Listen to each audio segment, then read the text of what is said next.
All right, here we go. What's up, everybody? Welcome to the CODcast, episode 53. Hooray! We fucking rock. Best people who ever lived. And thank you for joining me tonight. It's Filter Friday. We have an awesome show for you. People's already mad. Everybody's fucking insulting me today on Twitter. Other liberals are mad at me because of my opinion about Vosh and Jesse Lee Peterson. So we're going to talk about that. We're going to talk about the whole Dave Chappelle comedy show that he had going on, man. People are having various opinions about that. Conservatives fucking love that shit, right? Don't know if you guys have seen what's going on, but as always, you guys want to support the show?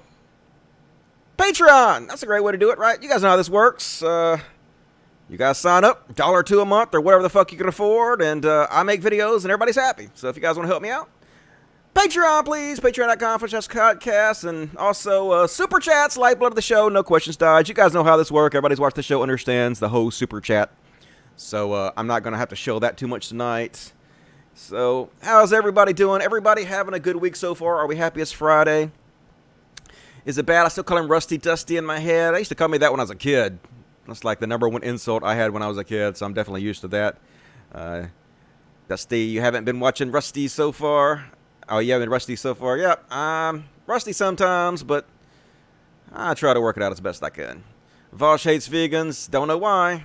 I debated Vosh on the veganism thing. I don't think he did very well against me on that, but what did Vosh and the other mouth breathers say or do? All right, we're going to get into it in a minute. It's all good. It's all good. So, anyway, I guess we'll just jump right into the fucking show. Let's see what kind of filters I want tonight, though. It's fucking Filter Friday, and they don't have a whole lot of fucking new filters out. This one's all fucking rainbow and shit.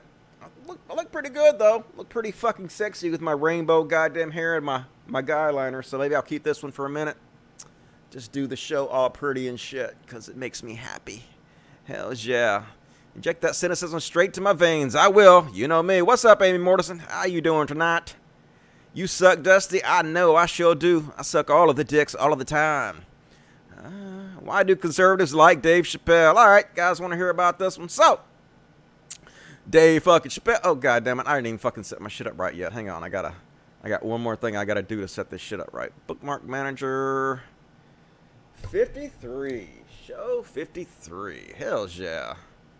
Didn't do this, and I was supposed to do this already. This is great live programming, Dusty. All right, here we go. So Dave Chappelle, he fucking did a new Netflix series. They paid him $60 million to complain about how tough it is to be a comedian these days. That's always fun, you know. I love these fucking Netflix shows. Like, every one now is a fucking rich middle-aged comedian complaining about how tough it is to be a comedian, and they're paying him like $20 million. You got Joe Rogan bitching about, oh my god, people criticizing me for my jokes. You got fucking Ricky Gervais, and now you got Dave Chappelle. So he went on and did this fucking comedy act on Netflix, and yeah, conservatives fucking loved it. Jack, piece of shit Biek, who is a Trump supporter, conspiracy theorist, Pizzagate spreader, an alt-right dude. And he's like, what the fuck? Did I not save the goddamn tweet? Clicked on the wrong thing. Nope, I didn't save it. Fuck, that's just his main thing. I guess I could scroll through here. Anyway, basically he's saying that it's the greatest thing he's ever fucking seen in his life. God damn it, I can't believe that I went directly to his fucking page instead of the goddamn tweet. Fuck my life. Anyway, he loved it.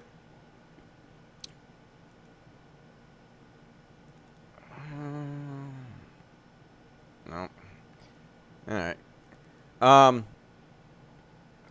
Right-wing pundit, Fox News contributor, Molly Hemingway. She's like, Dave Chappelle's new stand-up is hilarious and subversively pro-life. Yep, is that true? Didn't Dave Chappelle do a pro-life show to appeal to the conservatives? That's what they're saying. And this guy, another Bret Easton Ellis, another right-wing shithead, he's like, did I just watch Dave Chappelle save America from itself in 65 minutes on Netflix? Oh my god, Dave Chappelle is saving the fucking world, y'all. That's what conservatives are literally saying. So, like, I'm not real big on comedy specials and everything. I used to watch tons of fucking comedy specials when I was a kid. Richard Pryor, fucking Eddie Murphy. That was my fucking jam. Used to love that shit. But like I kind of seen it all at this point. I'm like, oh, it's not really my thing. But I did watch this, and some of it was like lazy. Some of it was real fucking hacky. Some of it was cringy. And some of it was funny. It was a mixed bag. And normally I wouldn't take it very seriously, but the fact that conservatives are taking this shit so fucking seriously means that, hey, let's review this and analyze it and see why conservatives are taking this so fucking seriously. I mean, if they were just playing it off as, oh, it was just a funny comedy special with just jokes, no big deal, then I'd be like, okay, cool.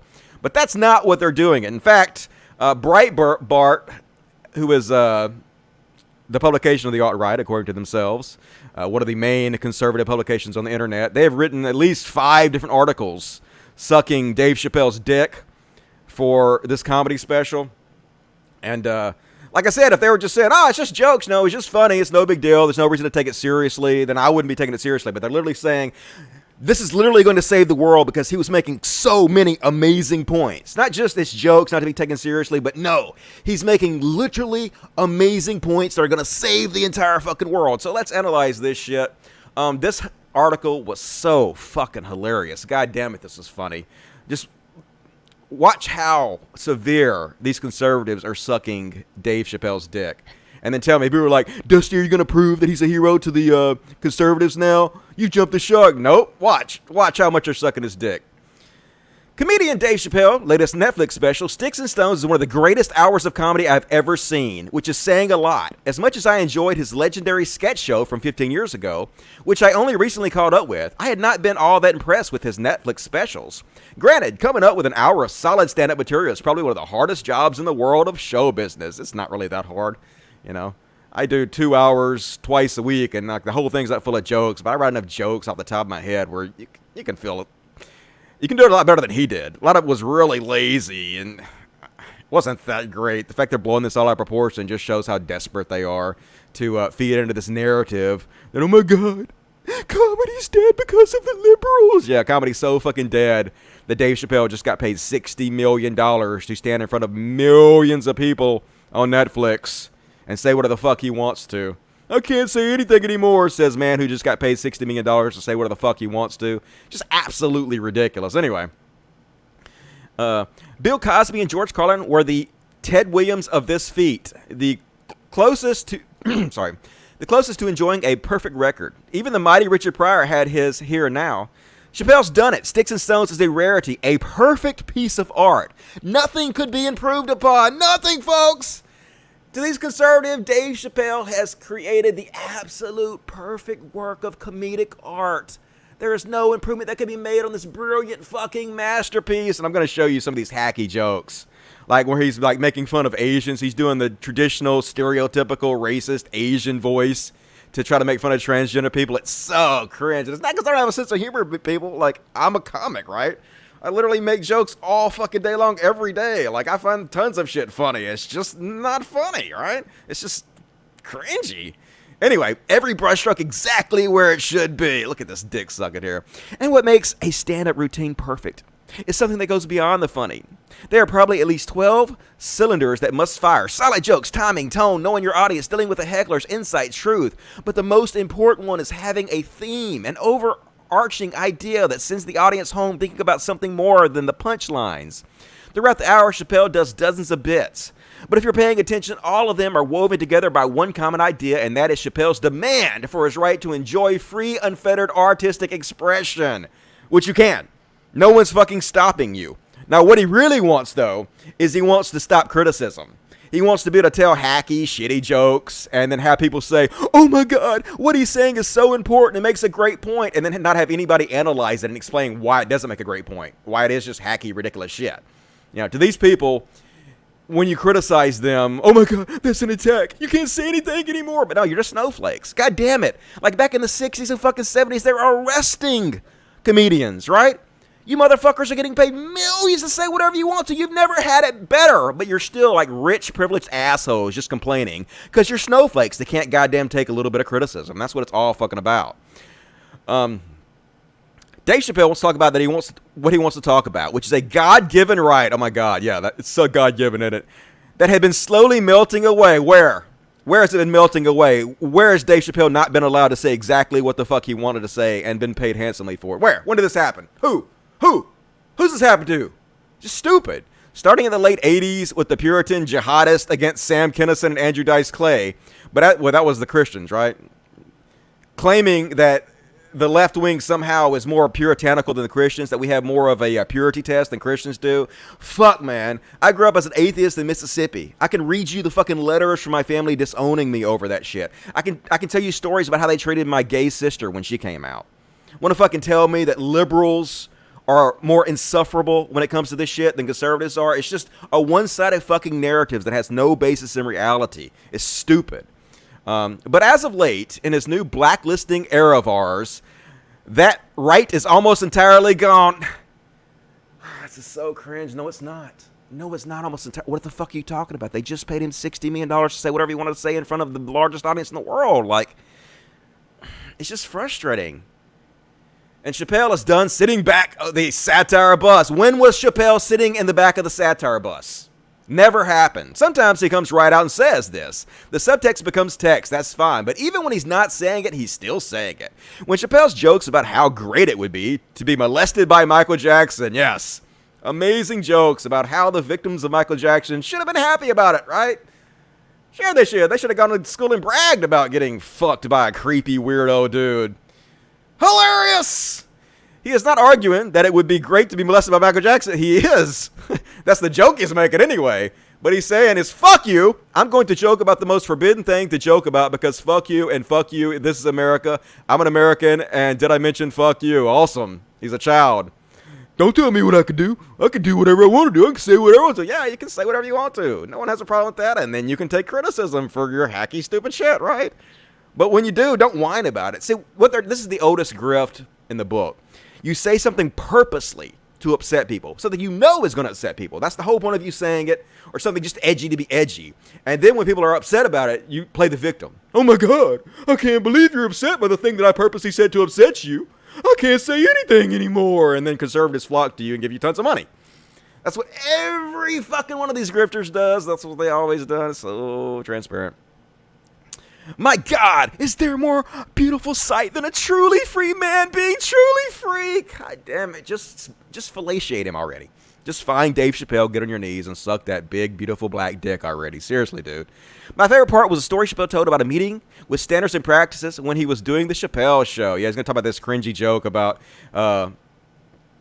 why he can say the N-word, but he can't say gay slurs, which is, I actually watched the joke, and the joke itself, it's kind of funny. The delivery was good and everything, and if it was just like somebody was to play it off as, it's just jokes, man. It's just Dave Chappelle telling a silly joke. It's not something you should take too seriously or something you should think about or analyze. I'd be like, fine, okay, I had no problem with that. It is a silly joke, and it was kind of funny the way he told it. But when you'd say, no, he was making a great fucking point. It's beyond just a joke. It's earth-shattering, amazing insight. It's not. It's not. I mean, can't anybody know just off the top of your head the common sense reason it's okay for Dave Chappelle to use the N-word but not use gay slurs? Isn't that obvious? Why would anybody have to explain this? Is not a good point. I mean, obviously it's because black people have taken back over the most vile, demonizing word in the history of the human language. They've taken it back for themselves, right? They've tried to turn it into a positive thing, whereas gay people have done the same thing to one of the most vile slurs that has been used against them. And obviously, if you're black, it's socially acceptable for you to use the word that your people have taken back. And if you're not gay, it's not socially acceptable to use gay slurs against gay people when you're not part of that crew that's taking that word back and using it to re-empower your community. It's very simple, right? This is not like genius level stuff I'm saying here, and so to pretend like this is amazing, oh my God, what an amazing point he made about how he can say the N-word but not gay slur. No, it's not. It's just silly. It's just they told him that under no circumstance could he ever use the F word in a sketch. He was fine with that, but he did have a question paraphrasing, how come I can't say the F word but I can say the N word? And see, he is saying it. So you're going to say, Dave Chappelle stood up for why he can't say gay slurs, but he is saying it. Not only is he saying it, he's getting paid $60 million to say it in front of millions of people. So why are you pretending like you can't say this shit? It's just stupid. You are saying it, literally. Anyway, Not only is it funny, insightful. No, it's not. I mean, it was sort of funny. It wasn't very insightful. But do you see what he's doing here? He's exposing that has slowly been happening to this country. What, common sense? Think about this. In popular culture and in the news media, we now have first and second class citizens. He's about to make the argument that white people are second-class citizens, and brave Dave Chappelle is just pointing out how horrible it is for the white man in society, right? White men are the victims of our society today, right? White men, they have it really fucking rough. They're the ones that are oppressed and demonized constantly, and the minorities have it fucking made, right? They're a protected class. Can't even make fun of them anymore. Goddamn darkies. In popular culture and in the news media, we now have first and second class citizens. There are some groups of people who can be crucified in pop culture, annihilated by comedians. Didn't Dave Chappelle just like make fun of transgender people and, you know, gays and the alphabet people, as he likes to call them? I mean, he had no problem. Once again, you guys are pretending that somebody's shutting you up while you're literally saying anything you want to. Satirized relentlessly with mile-wide mean streak and depicted as a problem in the news media. That's us. We're the second-class citizens. He's talking about white people. The first-class citizens are those you are never allowed to satirize. Never allowed to, even though they did. They do constantly. But you're never allowed to, folks. It's against the rules, even though we're paying you $60 million to literally do it. Never allowed to mock or criticize, and this is true for one reason and one reason only. They hold all the power in Hollywood and the media. That's right. Hollywood is definitely not run by white men, right? Definitely not. It's completely run by minorities and gays and whatnot have all the power. It's not like almost like 90% of movies and media star straight white men, is it? No, totally not like that at all. Chappelle refers to them as the alphabet people, because that's real cool, a.k.a. LGBT, and in the most devastating way a comedian can, truth and insight, he lets these fascists have it. Yes, they're fascists, right? Dudes, fascism is when you have ultranationalism with a dictator or a leader who tries to take dictatorial powers for himself, right? Sort of like what Trump's been doing and trying to do and what conservatives do. It has absolutely nothing to do with lesbians and gays or any of that. They just use these words and have no idea what they mean, or maybe they do. Maybe they just don't give a shit. Maybe they're just lying. But for apologizing after he said he wouldn't over decades ago about his fears about his son growing up a homosexual. Wait a minute. I didn't read the first part. Yeah, so let's the audience have it. You and I, those of us who try to blacklist and cancel people through our social media accounts. Dudes, when are you going to learn that canceling people is good? Canceling people is normal. Canceling people has always existed. Have you ever not hung out with somebody because you thought they were a piece of shit? You cancel that person. Have you ever like been hanging out with somebody and they said something that was really fucking stupid and you're like, okay, well, I don't have anything to do with that guy anymore. You cancel him.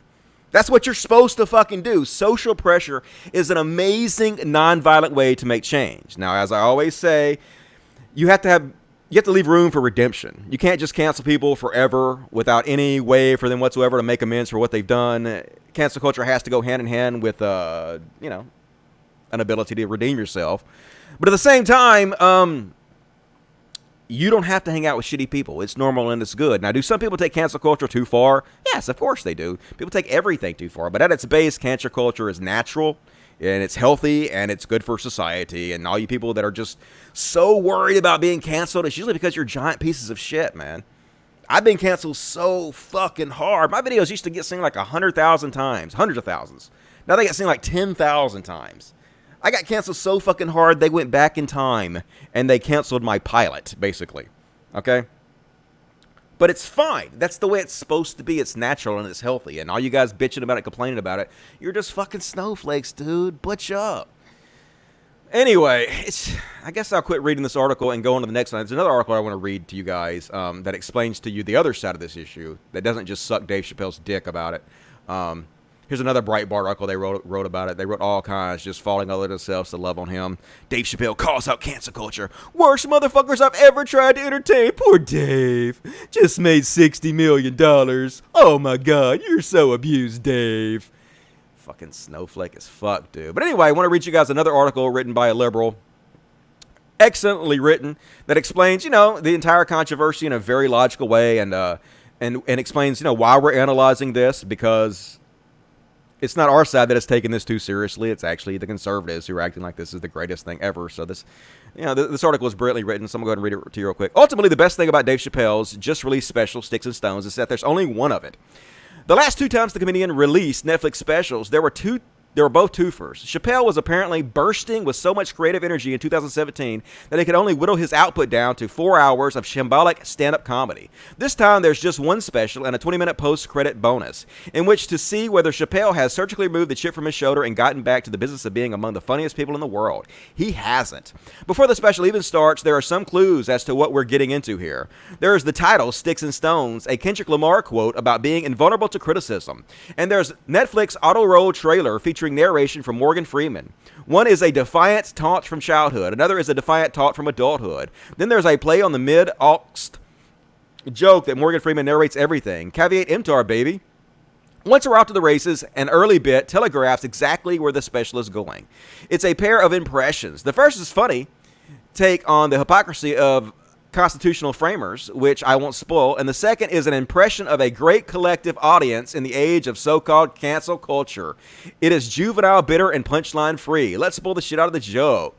And it's basically just saying, you motherfuckers are trying to destroy everything I've done. You motherfuckers, it's really hard to be a comedian these days. Oh my God, my rich ass standing in front of millions of people. It's just, goddamn, it's so cringe. You fucking comedians, like, dudes, if you can't handle being comedians anymore, you should just retire. Because it's never been a better time to be a comedian, right? It's never fucking been a better time. It's ridiculous to claim otherwise. Like, when have you ever been able to make $60 million doing a fucking comedy stand-up show where you say where the fuck you want? I mean, it's just pathetic. It's just fucking pathetic. Like Joe Rogan complaining when he has the #1 podcast in the world making millions of dollars. Ricky Gervais got paid $20 million complaining. The fuck's wrong with you guys? In the midst of complaining about audiences being too complainy, here Chappelle says that's why I don't come out and do comedy all the time. He says those words with a straight face during his 5th Netflix special in 2 years.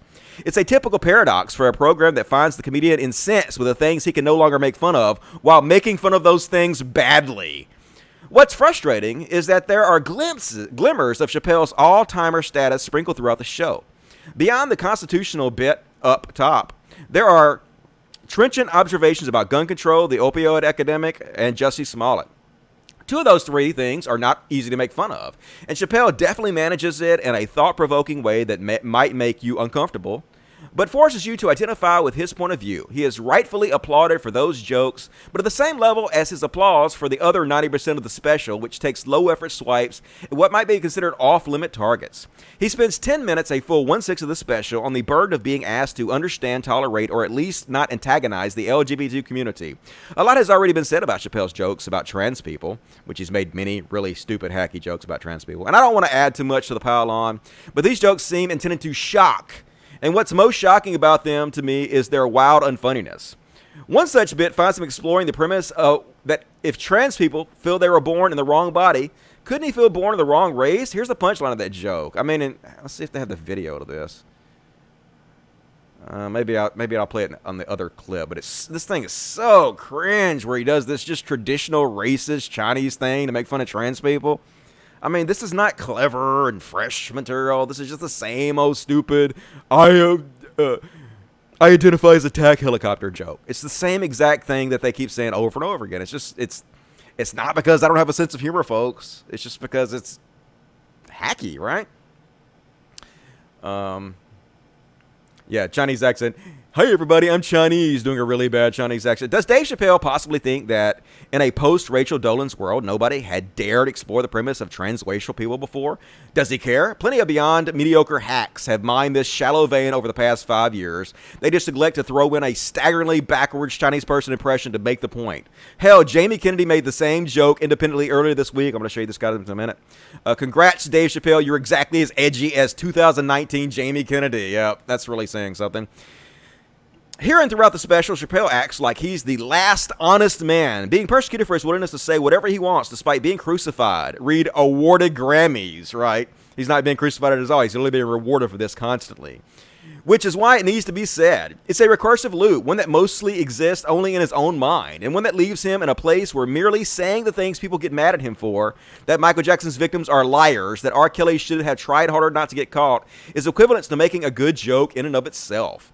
In left-leaning comedy spheres, which is essentially most of them, there is something called a clapter, which is when a comedian makes a dig at the Cheeto buffoon in the White House or whatever, and the audience goes nuts. It's a cheap way to get the audience on your side without actually telling much of in a way of a joke.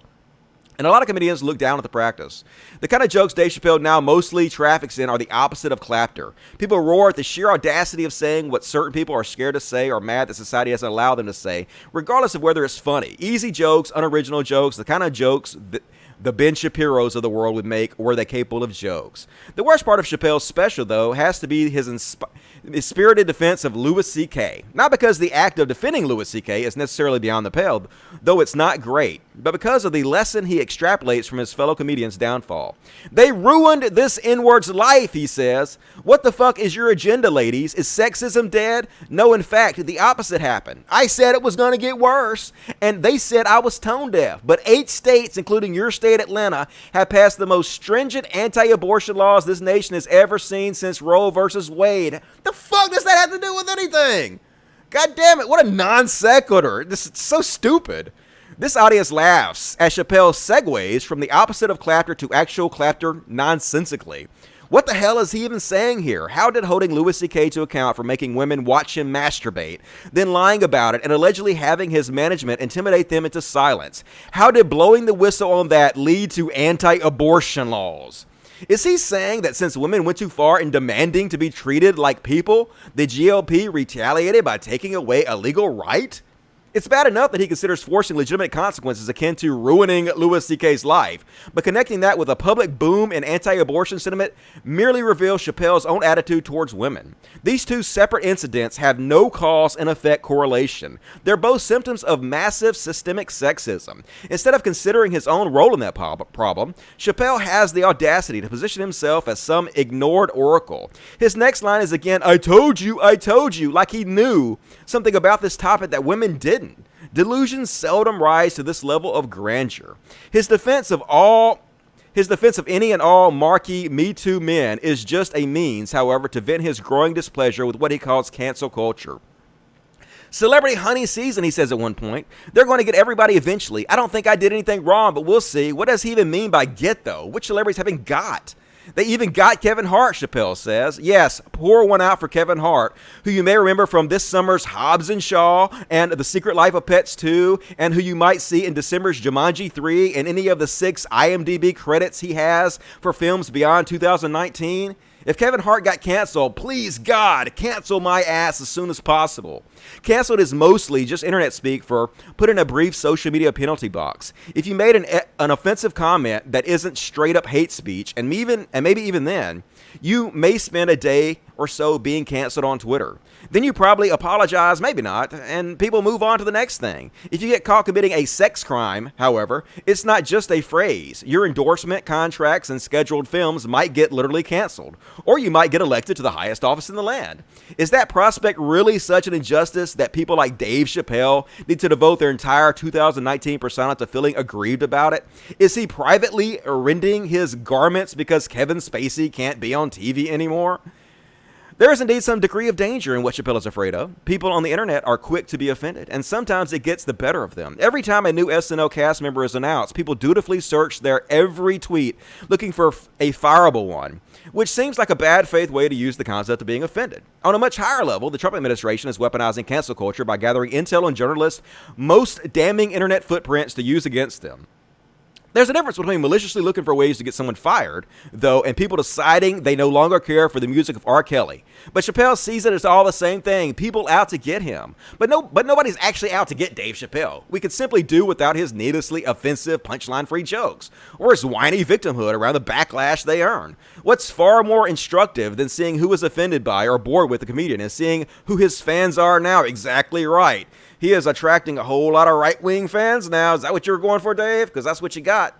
Chappelle once reportedly walked away from a $50 million deal with Comedy Central because one white fan's laughter at the wrong aspect of a sketch made him wonder whether he had gone from setting up stereotypes to merely reinforcing them.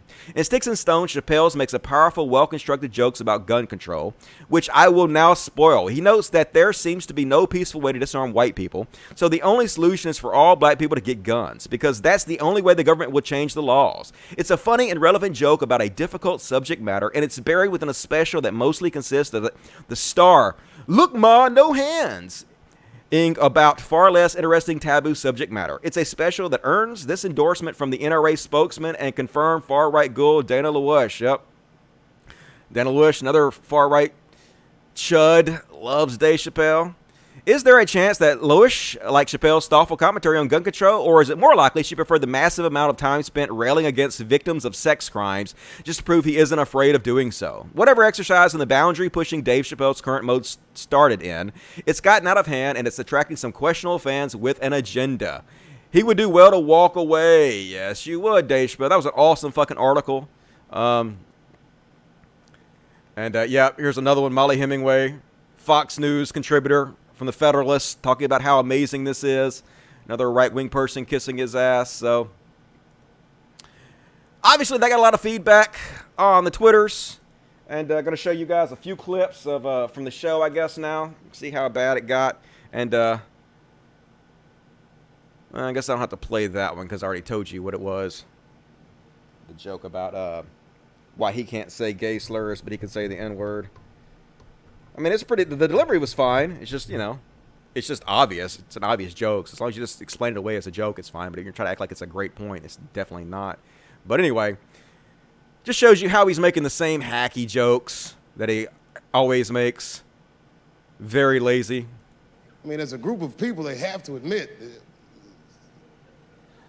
it's kind of fucking hilarious, man. I'm sorry, bro. It's like, I've never seen somebody in such a hilarious predicament not have a sense of humor about it.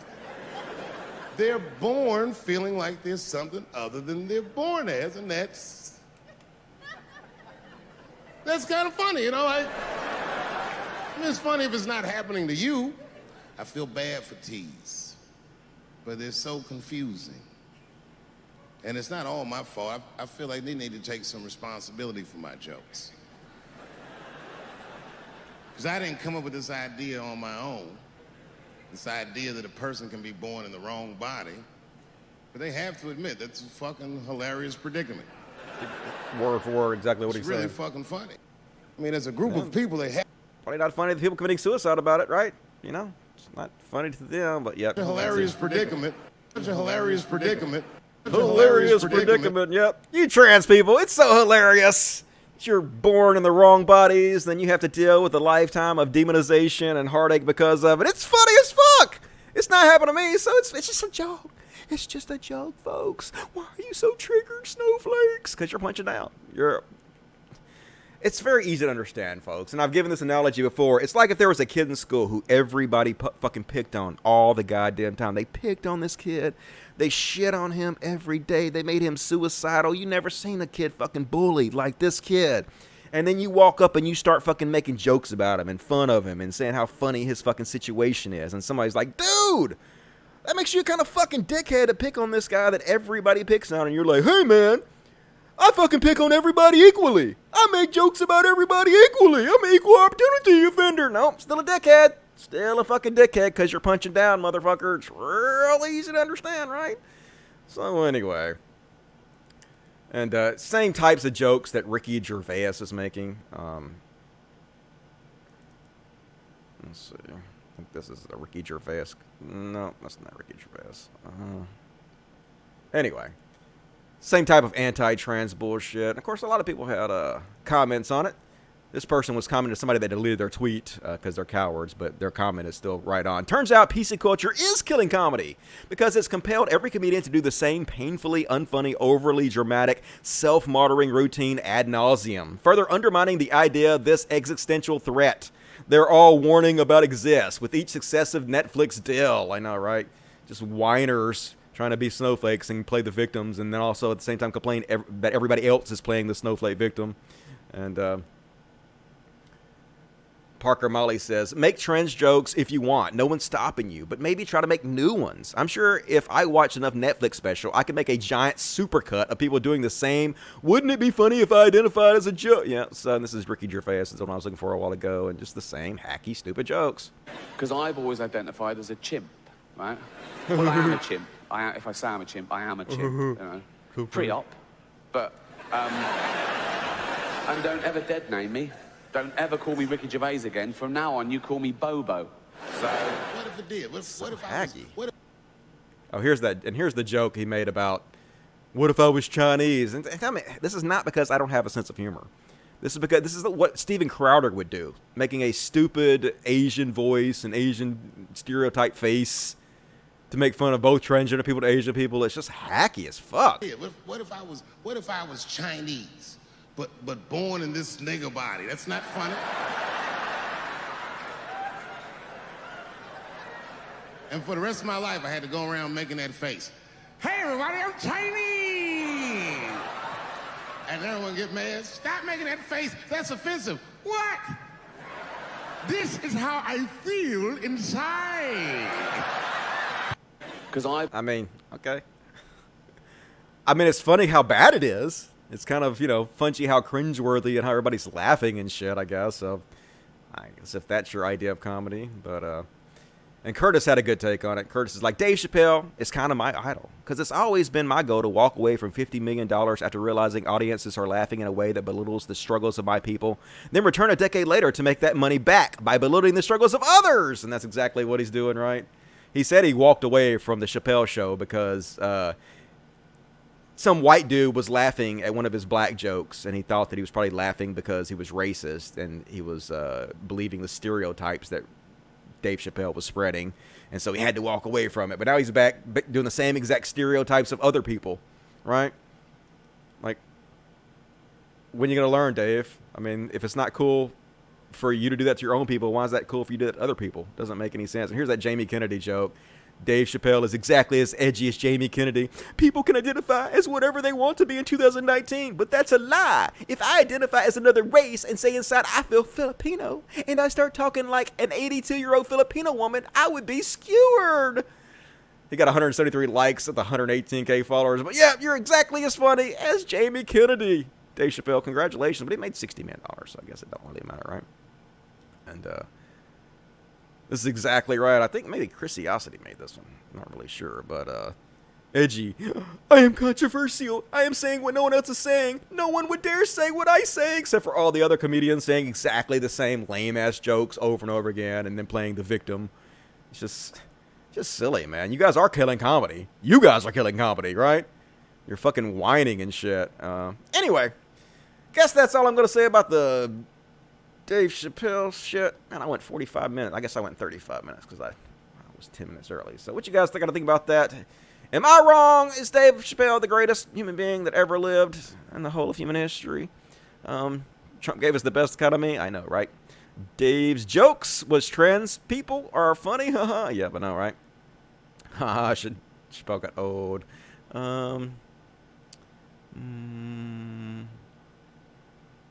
LOL, love Dave's jokes. They're hilarious. Okay. Maybe on a lower level than I am. Okay. Conservatives are generally on a much, much lower level. So they find things that, funny that are generally kind of just childish and silly. It's my observation. Oddly enough, I was mistaken for Japanese once. Yeah. So what's funny to Dusty? All kinds of things are funny to me. Funny jokes are funny to me. Let me think of a funny joke I like. I'll tell you my favorite bad joke. This is a horrible fucking joke, and it's an old joke that you've heard already, but I love it. And it's, I just read that the Energizer Bunny got arrested. They locked him up for battery. Boom! Terrible joke. But I love that fucking joke. Let me tell you guys my favorite joke of all time. This is my favorite fucking joke. I'm going to tell it really fast. I'm not going to tell the long version of it. But anyway. So, a dude goes out of town for a couple weeks, and he asks his brother to house sit and look after his cat and whatnot. And so the dude's out of town for about a week, and he calls his brother, and he's like, hey, brother, how's my cat? And he's like, oh, man, your cat's dead. And the brother's like, what? My cat's dead? What the fuck, dude? Why would you just tell me outright like that? Why wouldn't you let me down easy? Like, that's fucked up, dude. Like, the first time I called, I should have asked how the cat was, and you should have been like, oh, well, the cat's on the roof. And then the second time I called, you should have said, oh, we tried to get him down from the roof, and he fell, and we had to take him to the vet. And maybe the third time I call, you say, oh, I'm sorry, you know, he passed away. We couldn't save him. You got to let me down easy, man. What the fuck's wrong with you? And everybody's like, oh, I'm sorry. And so he's like, okay, well, that's fine. And so the brother who's traveling is like, okay, well, I forgive you. How's mom? And his brother responds, she's on the roof. Boom! Mom's dead. That's the fucking punchline of that joke. Love that joke. Read that in Reader's Digest when I was like 10 years old. So anyway, let's see if I have any super chats yet. Lifeblood of the show, which would be the super chats. Super chat me. All right, Fruit of Life says, hey, Dusty, first time donating. Well, thank you, Fruit for Life. I really appreciate that. I always listen to your CODcast at work, always having me laughing and agreeing with majority of the points you make. Well, I appreciate it, man. A lot of people download this CODcast and they watch it at work, or they play video games and they play it in the background.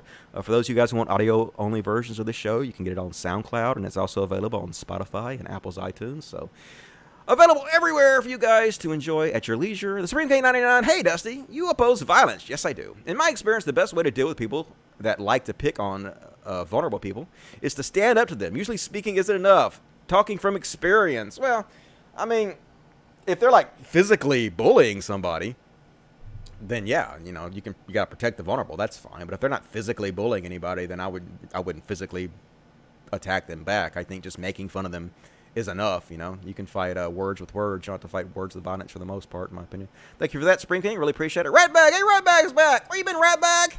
Haven't seen you well. Love me some Ratbag. Is it time for Biden to end his bid for presidency? Also, just became a Patreon. Don't disappoint. Hey, how could the fuck could I disappoint? And it would be nice if Biden ended his presidency. It's not going good. Man, I keep hearing about Biden being in the lead. Of course, the latest polls show that he's not in the lead anymore. But people keep saying, oh, Biden's the lead. He's the number one candidate. And I literally had not seen a single person, or don't know a single person that supports Biden. Not a fucking single one. On my entire Twitter, I don't ever see anybody complimenting Biden or, you know, backing up his campaign. I'm like, who are these people who are Biden supporters?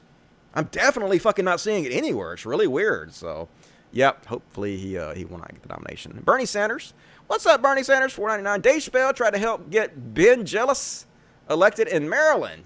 So don't really care what jokes he made. He's good in my book. Okay. I don't know who Ben Jealous is. I did read, somebody said that he was on Saturday Night Live doing a monologue about how Trump shouldn't be blamed for saying he grabbed people by the pussy.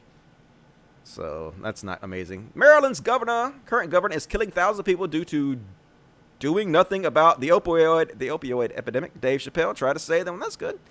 I'm sure Dave has his moments for sure. $10 from Matt. Jokes from the 60s weren't funny in the 90s. Telling jokes that would be funny in 1998 aren't funny today unless you are a 17-year-old boy. Blaming that on people being offended is dumb. I know, right? But it's what they do. That's how they're getting all the conservatives now. You know, they're finding a new fan base because they don't have the talent to write for liberals anymore, so they got to switch it up and now write hacky-ass jokes for conservatives to love. And it's working, you know. Dave Chappelle, new hero for conservatism. And Rich Latta, $5. What is your favorite sex position? Any question answered right. I basically just do missionary position because I'm boring as fuck. And I don't feel the need to try very hard in bed. I'm just not good. And I'm fine with not being good. Never had a woman complain. The woman almost always comes at least twice before I do. So I think I'm doing my part. It's fine. It's fine to be boring. So thank you for that. More super chats, please. Lifeblood of the show. I can't stay mad at Sarah Silverman. She is still funny. Yeah, she's all right. I heard her bitching about the fucking same shit, though. She was backing up Dave's whining about how it's so tough to be a comedian when it's not. It's literally the greatest time in history to do fucking comedy. You goddamn whiners. All right, I guess next up we're going to talk about the Voss shit. People were, like, really mad at me. And folks, this is why I can't be a part of the new leftist community anymore. Like, I'm just not interested anymore. I mean, there's two issues with this, in my opinion. All right, the first issue is whether you should go on Jesse Lee Peterson's show to begin with, and we'll talk about that separately, because I think there's a debate to be had there, and I'm like open to the debate about that. But the other issue on this is whether, if you associate with Jesse Lee Peterson, if you should hug on him and be in pictures with this vile racist. Keep in mind, this is a guy who teaches that black people are born inferior and lazy, that the civil rights movement was bad for black people, that white power is a good thing, and that women should not be able to vote. And that's like the least of it. Imagine the worst, most racist shit you can possibly think of, and that's what Jesse Lee Peterson spreads. So is it cool to hug around with a vile racist and wear his merchandise autographed to promote him? Like, to me, this is almost like hugging up against Richard Spencer and then wearing a Richard Spencer signed shirt. And it's almost worse. Because even Richard Spencer doesn't publicly talk down about black people.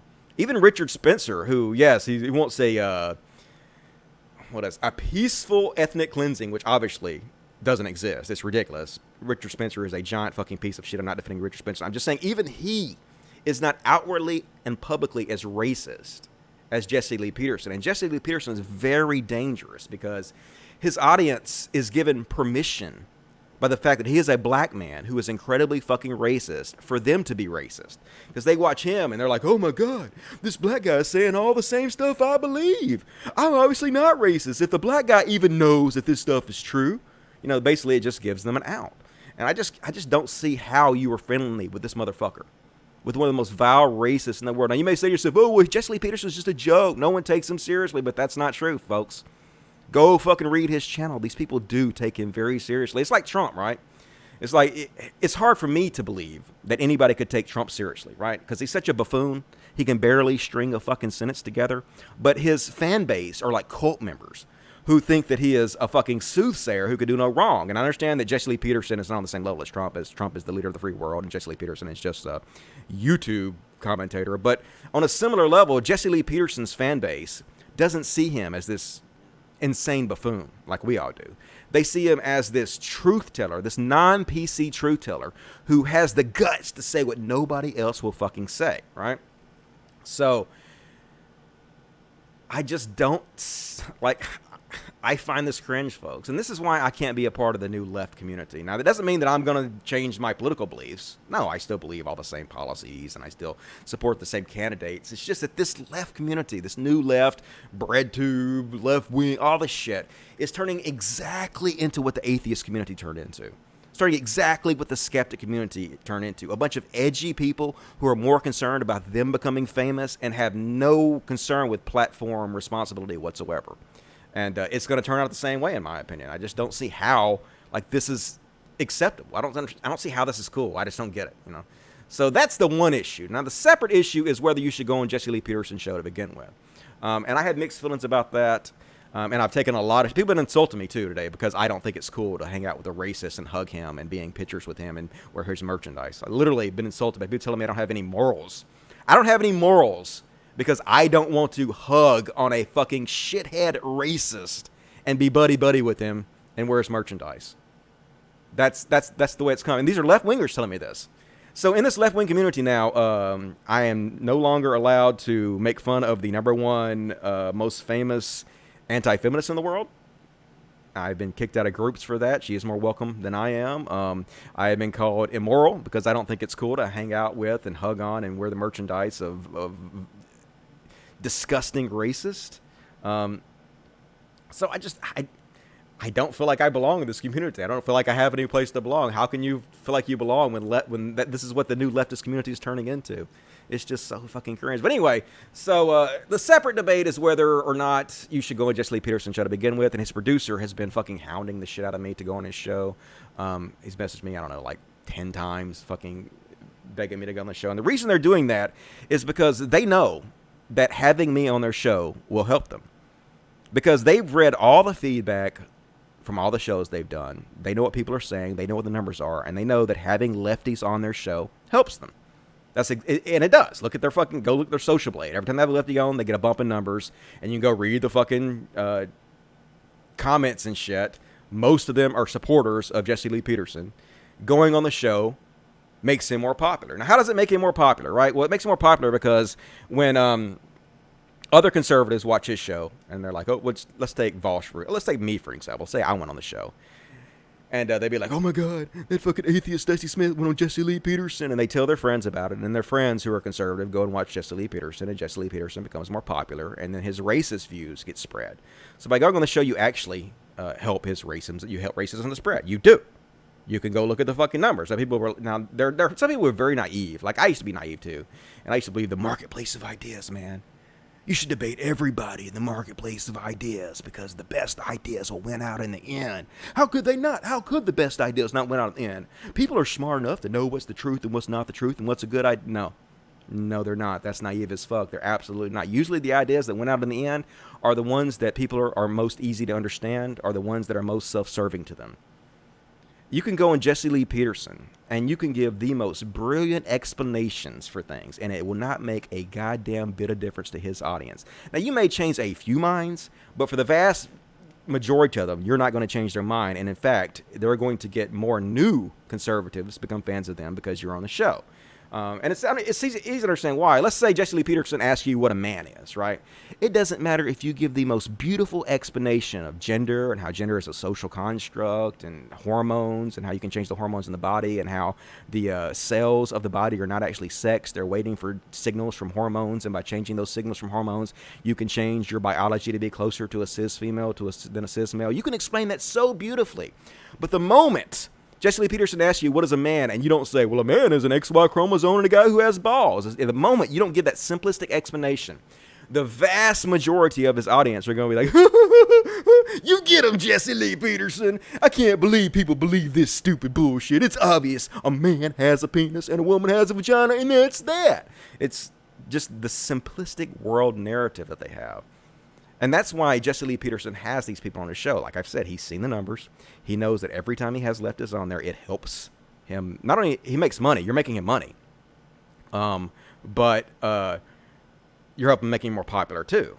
And you can have this idea, oh, I'm going to change the mind of all his supporters. No, you're going to be more popular. Definitely. You're going to get more fans out of this, and so is he. And so that's why I have a problem with it. I know. Like I said, I was actually going to go on a show. I even posted about going on a show, and I was all gung-ho about it. And then I looked at all the shit he said, and I smoked some weed, and I just thought about it. Did some deep introspection. I was like, nah, man, I don't want to give this motherfucker money. And I know if I go on his show, it's just going to make him more popular, man. That's exactly what's going to happen. And that's just going to help his fucking racism to spread. I cannot morally do that. I don't, I just don't, I don't want to. Like, I don't feel good about that. It'd be easy for me to, because like I would be more popular if I did it. It would help my numbers, but I will be more popular at the cost of other people. I can't take gain if other people are going to be hurt. And like, it would be really easy for me to. It would be really easy for me to go on a show and help him become more popular. And the thing is, it wouldn't really affect me because the racism that he spread doesn't have any effect on my life. So as a white man, it's really easy for me to do that and take the benefit. But the thing is like it does hurt other people. His racism and helping make him more popular and helping his racism spread does hurt minorities. And I just don't want to be a part of that. Even if it doesn't hurt me, I can understand what hurts other people. And so I feel obligated not to be a part of that bullshit. So anyway, if you guys want to go on the show, like I said, I'm not your dad. Do what you fucking want to do. But that's the way I feel about it. I was reading the comments on the videos that other lefty YouTubers went on, and they did not look like they were changing very many minds. It didn't matter what you say, no matter how eloquent it was, no matter how much you destroyed Jesse Lee Peterson. Jesse Lee Peterson's fans do not believe he is getting destroyed by lefties. They absolutely do not. They think he is owning lefties. They think he is making lefties look fucking stupid, no matter how it's obvious the opposite is happening. But it's just like Trump, right? It's just like fucking Trump fans are. So that's why I don't want to be a part of it. That's why I don't feel morally right about doing it. And people are mad at me for it. People are mad at me for having an opinion about it. So I don't know. What do you guys think about it? Is it okay to go on Jesse Lee Peterson's show, make him more famous, and help his racism to spread because you might convince a few of his fans that he is wrong? Or should you just avoid him like the plague and not be a part of his platform? So, and people were like giving me advice, like let's see if I can find it. Vadim was giving me advice. Vadim was saying, yeah, I was saying, yes, it would make more popular, but that's not what this is about. It's about the fact that it will also make him more popular and help his racism to spread. My own gain is not worth me hurting others. And Vadim says, and he got a lot of likes for this, these people are going to continue to gain popularity with or without you. Okay, well, let it be without me. Why the fuck would I help them spread racism just because they're going to do it with or without me? That seems like a very bad take on this. You're a funny guy and a good debater, thank you. Going on a show would be a win, and the performance, good stuff you get across would counter the negative. I just don't think it would. I mean, I understand if people want me to do it because it would be entertaining, and it would help me, but that's not enough. Just to be entertaining and help my career is not enough to do something that might potentially lead to harming other people, right? And yes, sure, he's going to still do it anyway, and he's still going to spread his racism, become famous anyway. But saying, well, he's going to do it anyway, you might as well be a part of it. That's horrible. That's immoral. Like, I don't know. I don't get that take at all, but a lot of people agreed with it, so, Sometimes I feel like a fish out of water, folks. Like, I'm literally just sitting around just trying to think of the moral way to do things, and people hate on me for it. It's really weird. Anyway, what you guys got to say about all that shit? How would people get hurt exactly? I don't understand. What are you talking about? You talking about if you go Jesse Lee Peterson and make him more popular? It's because he's, like I just said, he spreads racism, and his ideas are especially dangerous coming from a black man, because other white people and conservatives who become new fans of his because you appear on his show are very interested in his brand of racism because he's black. You know, it gives them permission to be racist. So, in lots of ways, he's more dangerous than people like Richard Spencer, in my opinion. So, very easy to understand. Dusty's right. Going to the show is giving him material influence. Yeah, I mean, just look at the numbers. He gets a boost every time you go on there, and it's not people just making him an LOL cow or whatever. It's real fans. I mean, he knows. Like I said, folks, his producer's been hounding the fuck out of me. He knows exactly what's helping him, and there's a reason he keeps inviting lefties on there. It's helping him. If you don't want to go on, then don't go on. Your logic is suboptimal. Nope, it is not. I disagree, but I understand why you say so. I believe you. Aren't you like a fan of like Anyway. Dusty just canceled Pig Puncher and Vosh after he told me Vosh's signal boosting of JLP. I don't know if I canceled anybody or not. I ain't having nothing to do with it, but.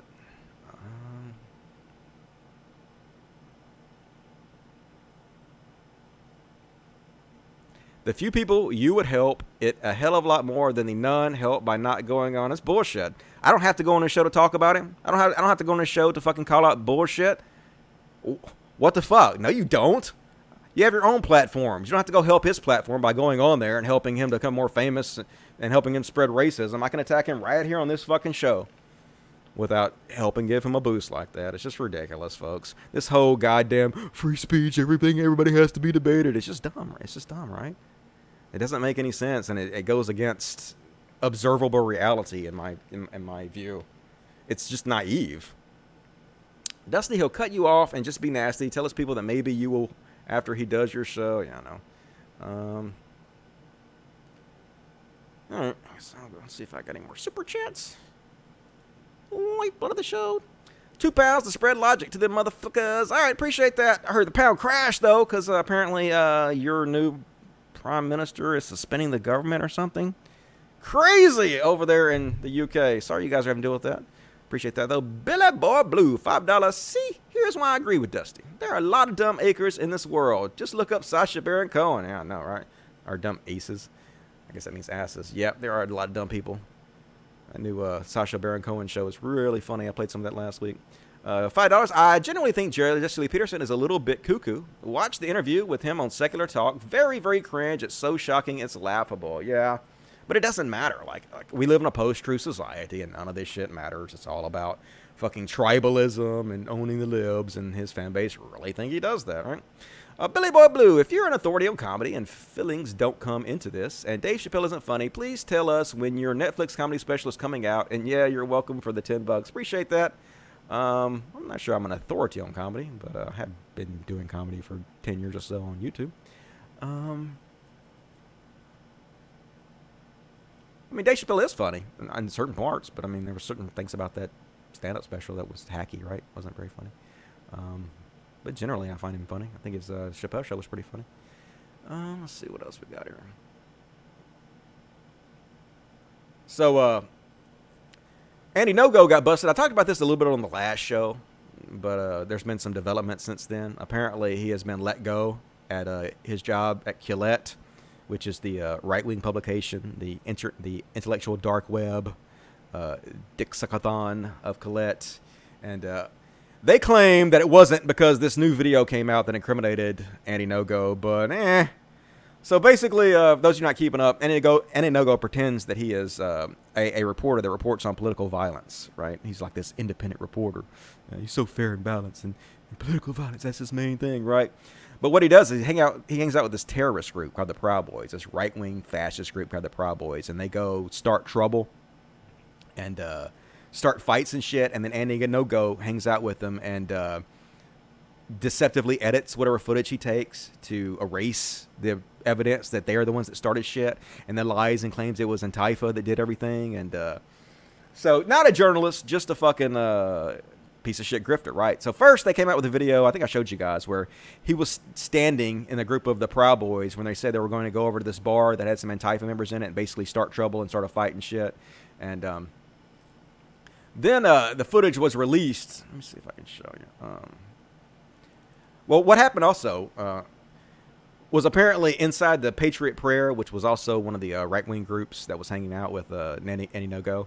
They had a mole in there. A guy was being a spy. A guy who was a lefty was in there filming everything, and then he turned all the film over to the police and shit to prove that this was a terrorist organization, basically a violence group that was actually causing the violence. And he caught Andy Ngo on film listening to their plans to go cause violence and just kind of laughing and smiling along and not reporting it, not doing anything about it. And then in the end, Andy Ngo actually lies and claims Antifa did it. So Andy Ngo, they have him on video. He's sitting there with the Patriot Prayer dudes talking about how they're going to go to this bar and start trouble and shit. And he smiles. Then Andy goes with them. And then while they're there, the Patriot Prayer group, these fascists, they start macing the patrons of this bar, which starts a melee.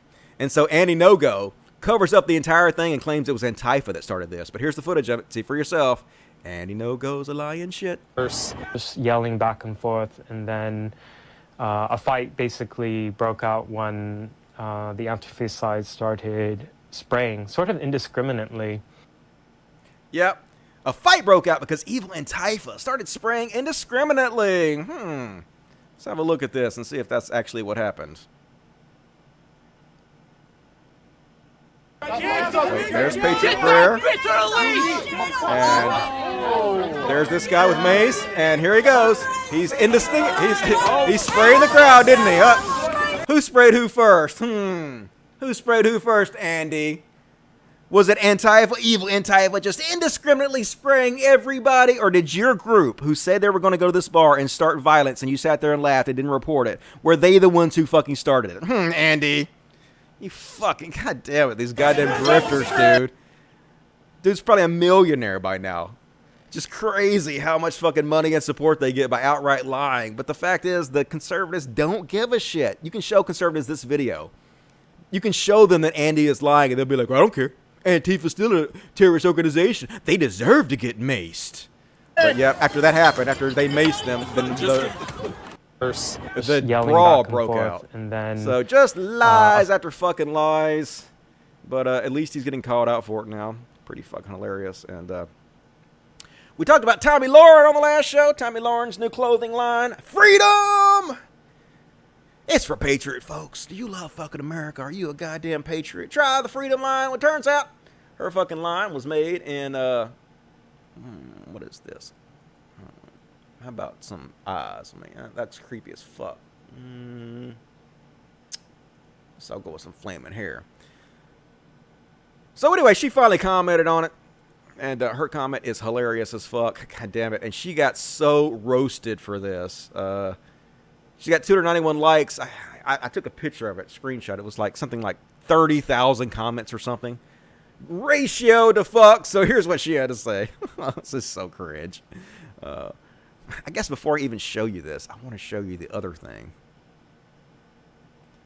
No, I don't see it. Maybe it's down here somewhere. Why is this thing? Let me click on it directly. Maybe I want to show you the video that she put out that basically explains how you are supposed to buy American or you hate this country. This is funny. The way she's running here, like she's never run in her life. Looks so fucking uncomfortable running. Anyway, this is after she got on Fox News and made fun of everybody for not making their shit in America and talking about how Trump has made it so easy to manufacture your shit in America now. Anyways, like many Americans, small business owners, Alexo aims to be made in America. We are working towards that. A message from Alexo CEO Amy Robbins. This is so hilarious. We had to make a decision that millions of American companies, especially small business owners, must make when starting a business and go with the American-based company that happened to have their manufacturing facilities overseas. Yeah, we had no choice, folks. Americans want a living wage, and we can't pay that fucking shit. I mean, even though these leggings that we're selling are $99, and even though if we made them in America, you know, we would still make a huge fucking profit margin, we decided to milk every single cent we can out of the gullible American motherfuckers who are going to buy this ridiculously overpriced shit. So we decided to make this goddamn bullshit in China, knowing you idiots probably wouldn't give a fuck or even notice. That's basically what she's saying. But due to the increased labor cost, yeah, she's talking about wages. That's what you're talking about. You're talking about living wages. Yeah, due to a living wage. God, you guys are such fucking hypocrites. This is what every business says. Is the reason they don't fucking manufacture in America. And you don't take their excuses. You fucking shit on them, but when it comes to you, oh, suddenly, it's totally different, isn't it? God, they're such hypocrites. Due to the increased labor cost and heightened regulations many U.S.-based manufacturers face, we were left with little option but to manufacture overseas to start out. We're working diligently to bring our manufacturing back home to the U.S. and work with other hard-working companies that pride themselves on integrity and quality. If that's you, we would love to talk to you. Please send us your information. Yeah. Now they got called out for it. We're trying, folks. We're trying to manufacture these in America. You could have done it the whole time. You just have to pay a living wage, and you're cheap fucks who want to wring every dime you can out of this capitalistic system. But what's hilarious, man, she got shit on so hard. I'd love to see this. I don't even necessarily care if your shit is made in China, Tammy. It's just your blatant hypocrisy is on shining display. Just give up the grift and sell knockoffs Nike Jesus apparel. Just like we use sweatshops. This is exhausting. You had one job, Tommy. I know, right? One fucking job. Made in America. This was so simple. Why'd you fuck this up? Oh, snap. And here's her in the toilet pissing on her own feet. I don't know what that means. You're a fucking con artist. You sell patriotism for money with shit made in China and pimp it at the expense of men and women who have died for what service to country and patriotism truly is. Exactly right, folks. How does this not anger the fuck out of every goddamn conservative that considers themselves a patriot? How do you support her after this? She's literally selling you patriotism. She's literally marketing to you patriotism. The thing that you all claimed that the brave soldiers died for, right? And she's just using their deaths to make a dime. Our shit's manufactured in China, but most of you will still support her because it doesn't really matter, does it? It's all about tribalism. In Tomato Lasagna's defense, when she said her cheap-ass, poorly-fitting polyester workout wear was for those who love God, guns, and country, she didn't specify which country, which is true. Toupee Lantern, and that's a funny one, too. I have all kind of weird days for her. Like many of you mom and pop stores, I had to start in China. Anyway, this whole thing's fucking hilarious. Is her draped in the Chinese flag. Just got... How am I going to afford this fancy yacht if I've got to pay workers to make the clothes? I know, right? She on a boat, y'all. Motherfuckers, don't you ever forget.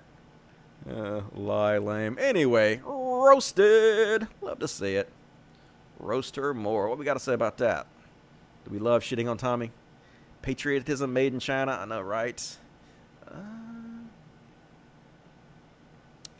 see people getting booted. $99 leggings, I know, right? For that cheap, awful, gaudy bullshit.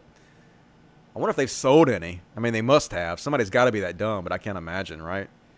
Holy shit. I aim to make my stuff in the USA. Yeah, someday. We're working on it, folks. We're working on it. Just like Trump. Like when he first started out, was bitching about everything made in China, and his ties were literally made in China. I think they, at least Trump, I think, has moved some of his stuff to America, if not all of it. But god damn it, Tiny. What the fuck? Let's see, super chats. Super chat. Brad Hallman, $20. Thank you, Brad. Very kind. Regarding JLP, you should go on the show and challenge his ideas, but then you should just do a live review of it and ask all your fans to just watch that instead of giving him traffic on his channel. Well, but that's the thing, though. It doesn't matter what I tell my fans. It's his fans are going to be hyped up that I'm on there. And I basically, lefties that go on there, you might think that he's fodder for you, but you're basically fodder for him. Because it doesn't matter what the fuck you say. None of that matters. You know, you're just there to be made fun of because you don't go along with the narrative that right-wingers believe. So if I go on there, right-wingers are going to tell other right-wingers. And so regardless of what I tell my audience, he's still going to become more popular. And then they're still going to see his racism. And his racism is still going to spread because I went on his show and was on his platform. That's 100% what's going to happen. I don't feel right about that. I don't feel right as a white man about being a part of helping racism to spread. Now, that's my opinion. You guys can say, well, it's not going to help racism to spread, blah, blah. But I disagree. It is, in my opinion. And I just don't want to be a fucking part of that. So, but I appreciate that. Thank you, Brad. Brian Dunham, $4.99. Really, both sides are overdoing it. Politics has become react first, be nice later. All Trump doing or the people behind him. Well, I guess that's true some. I mean, you shouldn't be reactionary. You should think about what you're saying. But at the same time, if you want to cancel people for being shitty, I'm all for that. Vosh is smart and needs more exposure. $1.99. Okay, fine. I think he is smart, but I'm not in the whole dirtbag left cringy edgelord shit. I'm just not. It's the same exact shit as the skeptic community was that I didn't want to be a part of, and now the left is just basically taking the same fucking playbook, and I don't want to be a part of it. But I mean, it's working for him. He's more popular than I am, so it's the popular thing to do. So if you want to be popular, go for it. Brian Dunham, 99. Jesse would debate you. He would shut down every time. He is a supreme imaginary friend lover. Should always debate when it's a level situation. Yeah, it's not even going to be a debate. It's just him asking me stupid questions and cutting me off. I've seen that shit. Anyway, more super chats, please. And next up, we'll talk about Boogie. Boogie been getting in a little bit of trouble. You guys know Boogie. Boogie is it lost a lot of weight. You go, Boogie. Boogie is a popular I guess Twitcher? I guess he's both on YouTube and Twitch. I've watched his stuff. I don't fucking get it. It's boring as fuck and cringe as shit and whatnot. But apparently he's taking a lot of flack because he went public saying that people who criticize him are worse than Nazis. And he literally prefers Nazis and rapists to people that criticize him. Oh my God, what a goddamn snowflake. Let's have a listen. That revel in destruction. These are the people that enjoy destroying people's lives, enjoy destroying individuals, online creators, anybody. These are the people that just play the Joker in real life and want to watch the world burn. I do think these people are worse than Nazis. I do think these people are worse than rapists. I do think these are the worst people that exist in the world. If you don't like me because of that opinion, that's fine. But I can tell you this. Fuck those people. I would rather meet a fucking Nazi. I would rather meet a rapist than somebody out there who just enjoys destroying lives because it's their fucking hobby. My opinion, sticking to it. I love the end of it. That's my opinion, and I'm sticking to it. Well, surprise, surprise, folks. He did not stick to it. He got a ton of fucking shit for this, and he immediately caved in traditional Boogie style and apologized his fucking ass off. In fact, Keemstar took him to fucking task for this shit. I don't like Keemstar. I think Keemstar is a fucking douche. But I'll even play you what Keemstar said. Like I said, I don't like Keemstar at all. I think Keemstar is not a good person. But what he said here was exactly correct. Boogie, what the actual fuck is wrong with you? You said that the trolls online and the harassers online are worse than rapists and Nazis? What? And then, of course, you get called out on this, and you spin it to, oh no, I wasn't talking about that. I was talking about the people that harassed and killed Christina Grimmie. That's what I was talking about. Okay, well, that person killed one person, and that was pretty messed up. But you're saying you would rather talk to Nazis who killed 7 million people. What? Boogie, we have spent our time and energy for months and months and months to help you. because you were going through a hard time. We've went out of our way to help you privately, and you keep saying dumb shit. You keep saying or doing dumb shit that will cause people to call you out, make a Reddit post, make an angry tweet, unsub from your channel. Now, I know that you've openly admitted that you have mental issues, but a cycle is going on here. And this is my theory, and I think maybe you need to talk to your counselor. I think you are obsessed with feeling attacked, right? And playing the victim. I think this is something that's comfortable to you. And like, when you get to the state where nobody's harassing you and everything's cool and everything's good, you go out of your way and you're like, oh, this doesn't feel right. This is not, I don't even feel like myself anymore. I must be attacked. And you say dumb shit knowing it's going to cause people to attack you. Like, something mentally is going on where you are self-sabotaging. And So I totally agree with that. He is right on. And then, of course, Boogie. Let's see if I can find it. I don't know if he deleted it or not. He keeps deleting all his messages. But Boogie came in here and caved immediately. Excuse me. He's told, there he is. Hey, Keem. You're entirely in the right here. I know this was tough love. Look forward to the drama alert. Made my bed and I'm glad to lay in it. Excuse me. That said, I said some really stupid shit and I'm sorry I said it. What happened to, that's my opinion, I'm sticking to it. And so people obviously shit on him because this is what you do every fucking time, Boogie. You're always fucking apologizing, then saying stupid shit, and then apologizing, then saying stupid shit. Like, I would almost have more respect for you if you would just stick to it. Yeah, motherfuckers, I'd rather hang out with fucking Nazis than people that criticize me. 1488, fuck the Jews. Like, you would still be a piece of shit, but at least you would have a backbone. I'm just joking about it, obviously. I wouldn't respect you more if you did that, obviously. But, anyway, he got fucking owned for it, and typical Boogie. I almost feel bad for him, but at the same time, Keemstar's right, you know? It's like he wants to be attacked for saying stupid shit. And next up, we gonna shit on Yang a little bit. Andrew Yang, presidential candidate, and this secret footage was just revealed. And I just want to say to you Yang Gang people out there, is this really your candidate? Is this really the evil asshole you're supporting? I believe that we should destroy families and children and women, minorities, and that's something I can do, and I'll be very glad to do it as our president. Nope. I am not on board with this, folks. I am not on board with destroying women and families with Yang as president. Fuck that shit. Hell to the gnaw. Anyway, obviously, I am just joking. I know that it's edited footage before anybody says it. But, he was on, the Jimmy Dore show. And, like, I don't know all that much about Jimmy Dore at all. I am not a giant Jimmy Dore fan. And from what I hear, he is more conspiratorial and shitlordy in ways than I would prefer him to be. However, Andrew Yang was on his show, and in my opinion, he destroys Andrew Yang in this clip. Let's have a listen. If you look at, like, some struggling mom and pop retailer around the country, like, a lot of them are paying their workers like $9-10 an hour. And then if you say, hey, it's $15, like, some of them might cut back shifts or some of them might struggle. Like, I've run a small private company, and a lot of these small businesses are really, really close to, you know, like the red at any moment in time. Mm-hmm. And something that seems like completely common sense to us, being like, hey, just pay people $15 an hour, actually would cause some of these businesses to say, you know what, I'm gonna have to cut a shift or cut a worker at the margins. So again, I just rather just give people the raise directly, and I think workers would prefer that too. Yeah. If we just put $1,000 a month in your hand. Yeah, I mean, again, the UBI is you're correct on that, and you're incorrect on the other stuff. Businesses hire when there's a demand for their product. End of sentence.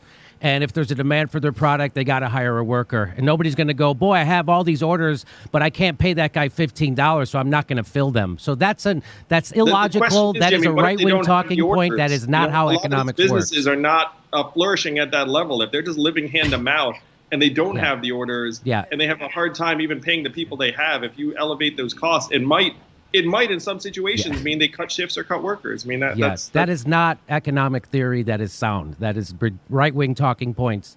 But right, I have a small business. We have 6, 7 employees at this place right here. And if I can't afford to pay someone a living wage, I should go out of business. Why should I be able to make a living wage, but the person who generates that income for me doesn't get to have a living wage? That's ridiculous. Yeah, man, that's an ownage right there. Sorry. Like, you go, Jimmy. Don't know much about you. Not a fan, but holy shit. That was some pure ownage, in my opinion. So, what do you guys think about that? Are we Yang Gangers, or are we on the Jimmy Dore bandwagon here? Jagoff comedian. Dore jumped the shark long time ago. Don't know it. Dusty, get a job, man. Your channel is stagnant and failing. Get a job. If you kiss your ass, we'll forget about you. Oh, no. I'm going to have to get a job. So scary, right? You're not missing much. I know, right? I think Jimmy is a nice man and could be funny, but he didn't exactly study a lot in school. I know that feeling. Dore is just not bright or knowledgeable.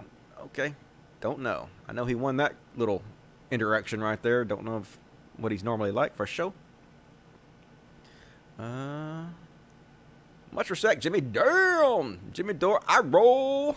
Never liked Yang. I'm sure Jimmy will go back to being stupid after this. Like I said, don't know, not that familiar with him. Just saw that clip and thought I would share it. Next up. You may be cool, motherfuckers. You may think you're cool, but you will never be as fucking cool as a dog who puts on his own sunglasses.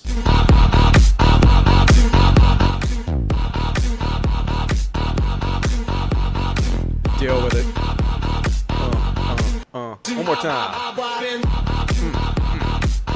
Yeah.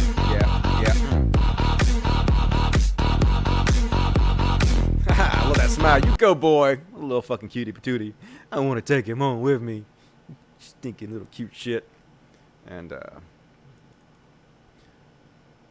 can definitely understand how these people feel. Let's first watch this video, and then I will, or just watch part of it, and then I will explain to you what the comments are.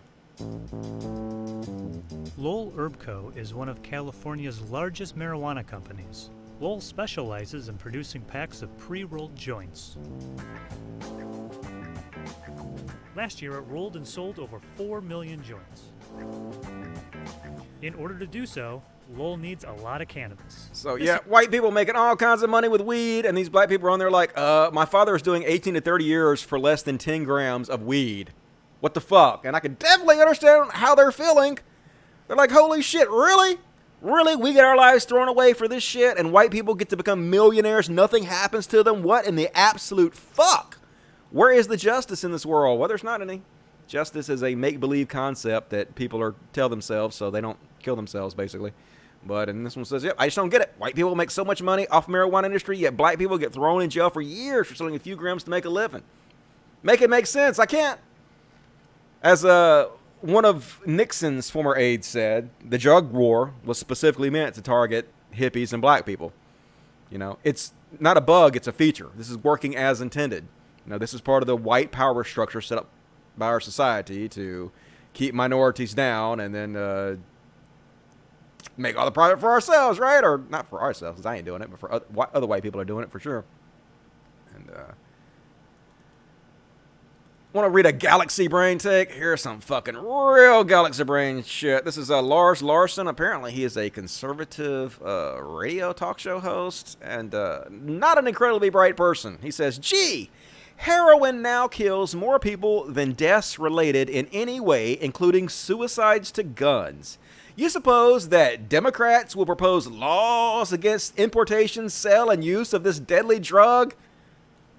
What in the fuck? There are already laws. What are you talking about? This is...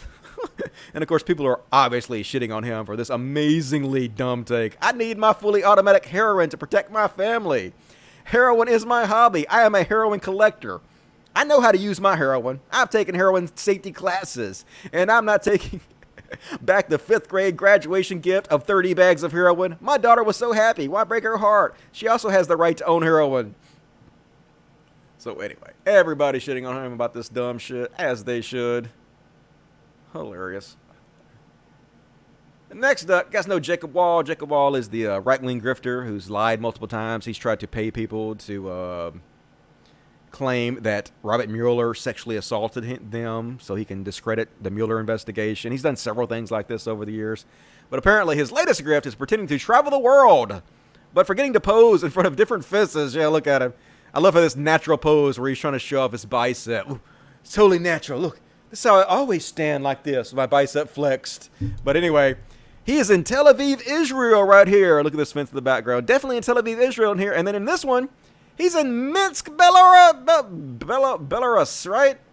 No, you're not. You is a liar. Dude, what the fuck? How you getting 1,000 likes for this? Who the fuck is following this goddamn grifter? Embarrassing. Wrecked. And apparently, they got a new game coming out called Cyberpunk 2077. And suddenly, gamers are really fucking mad that they're not being respected with their proper pronouns. People who never gave a shit about pronouns before are suddenly furious because apparently this game, instead of choosing male or female gender, you don't choose that. You just choose your body type and how you want your voice to sound, and there's no real gender. And people are mad. Like, oh my God, it don't call me a man outright. How am I going to enjoy this game? Don't play it because you're too dumb. Really, you don't deserve to play it, in my opinion. How fucking idiotic. These people don't give a shit about pronouns or respecting people's pronouns, but once it's them, it's a totally fucking different story, isn't it? And, of course, the quarterings. Got to make 1 million videos about this, and Rational Disconnect calls them out. The quartering. What's in your new futuristic game? DC Projekt Red. Flying cars? Guns that shoot around corners? A society where people heavily modify their bodies with technology? A society that move past gender? According, what? No gender! What are you, a fucking Nazi? That's the way he is. Breaking news! Cyberpunk removes gender. You cannot be a male or female, so that's 0.05% of the people don't get offended. Super sad to see CD Projekt Red pander at this level. What if I want to identify as a male? I now feel excluded from this game. Okay, don't play it then, dummy. Who gives a shit? It's a fucking post-gender society. That's part of the fucking plot of the game, you goddamn dumbass motherfuckers. Do you not play games where you're an alien? Because, like, in the future, there are alien species, and oh my God, I'm not a human man. There's no fucking option to be a human man. I gotta play an alien. It's part of the fucking lore of the game. Of course, you know he doesn't give a shit, right? We all know he doesn't give a shit. This is what he does for a living. He just acts like a snowflake and calls everybody else snowflakes when he creates fake controversy for his idiot right-wing fan base, and he makes a lot of money doing it. Very popular, so I guess you gotta respect the grift, even as you see right the fuck through it. Here's one from, oh yeah. This is literally what they have on Steven Crowder's show. Dude's making millions and millions of millions of dollars a year. And this is the kind of shit he's putting out. Is this really comedy? Is this what right-wing comedy is like? Because holy God. And now, a reading from the Democratic Socialist Manifesto with Comrade Cortez. It's become evident that the bourgeoisie is unfit any longer to be the ruling class. The squad is the ruling class now. We run this Me, my girl Ilhan, Rashida, and I never learned the other girl's name. It doesn't matter. We're coming for you, Israel. Yeah! Join Mug Club, because soon, videos like this will be all that's left on YouTube. God, and yes, buy a $99 mug because of our genius fucking comedy. And here's the thing, people are buying these $99 mugs fucking left and right. They're making this goddamn dumbass a millionaire, and it's just so cringe, man. Like, what the fuck? That person he got to do that voice has no charisma, has no character. It's just bad in every humanly possible way. But, you know, he's successful, isn't he? Gotta try not to be depressed about that shit, right? And here's a chart that shows the average cost of a date in the United States. And holy shit, man! You fucking New Yorkers are paying $300 per date? Good Lord! That makes me feel cheap as fuck, dude. Even in Mississippi, like, Mississippi's like the lowest. It's like $70. Even $70 on a date seems like a fucking lot to me, dude. So, I don't know. I don't pay that fucking much. Just take on a McDonald's or something, man. Be cheap as shit. It don't matter. If you gotta pay a woman for her attention, if the woman wants you for your money and shit, it's probably not the woman you want to be with, in my opinion. But I don't know. That's just me. If you have enough money and you want to go out and spend a lot of money on your lady, yeah, it's your business. I guess I won't hate on you too mad about it. And This is typical fucking right-wing shit right here. So basically, there's a video of a dog, right? And the dog is dragging his leg behind him for a few seconds. And possible the dog's leg itched. Possible this dog is just fucking around. You know, I have a bunch of dogs all the time. They do crazy, dumb shit all the time. They're goofy, right? But apparently, this is an ample opportunity to take this video clip and shit on the left about it. So let's watch the clip first. Dog crawling. Just dragging his leg behind him a little bit. Maybe his leg itches. I don't know what he's doing. No, he's fine. He's just fucking around, right? So, yep, of course, gonna use this video clip, which in no way has anything to do with the left whatsoever, to shit on lefties. Dog fakes energies for pats and treats. Canine embracing victim culture.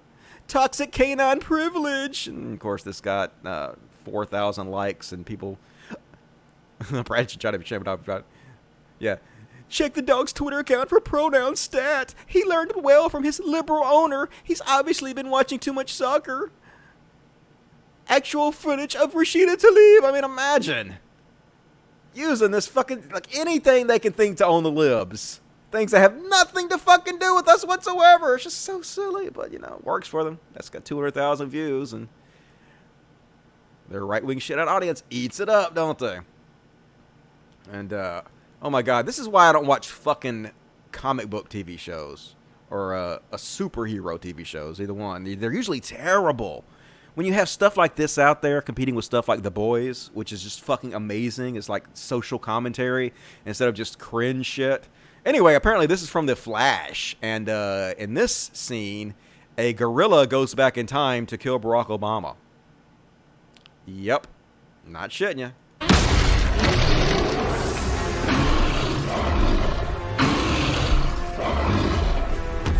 Barack Obama, it will almost be an honor to kill you.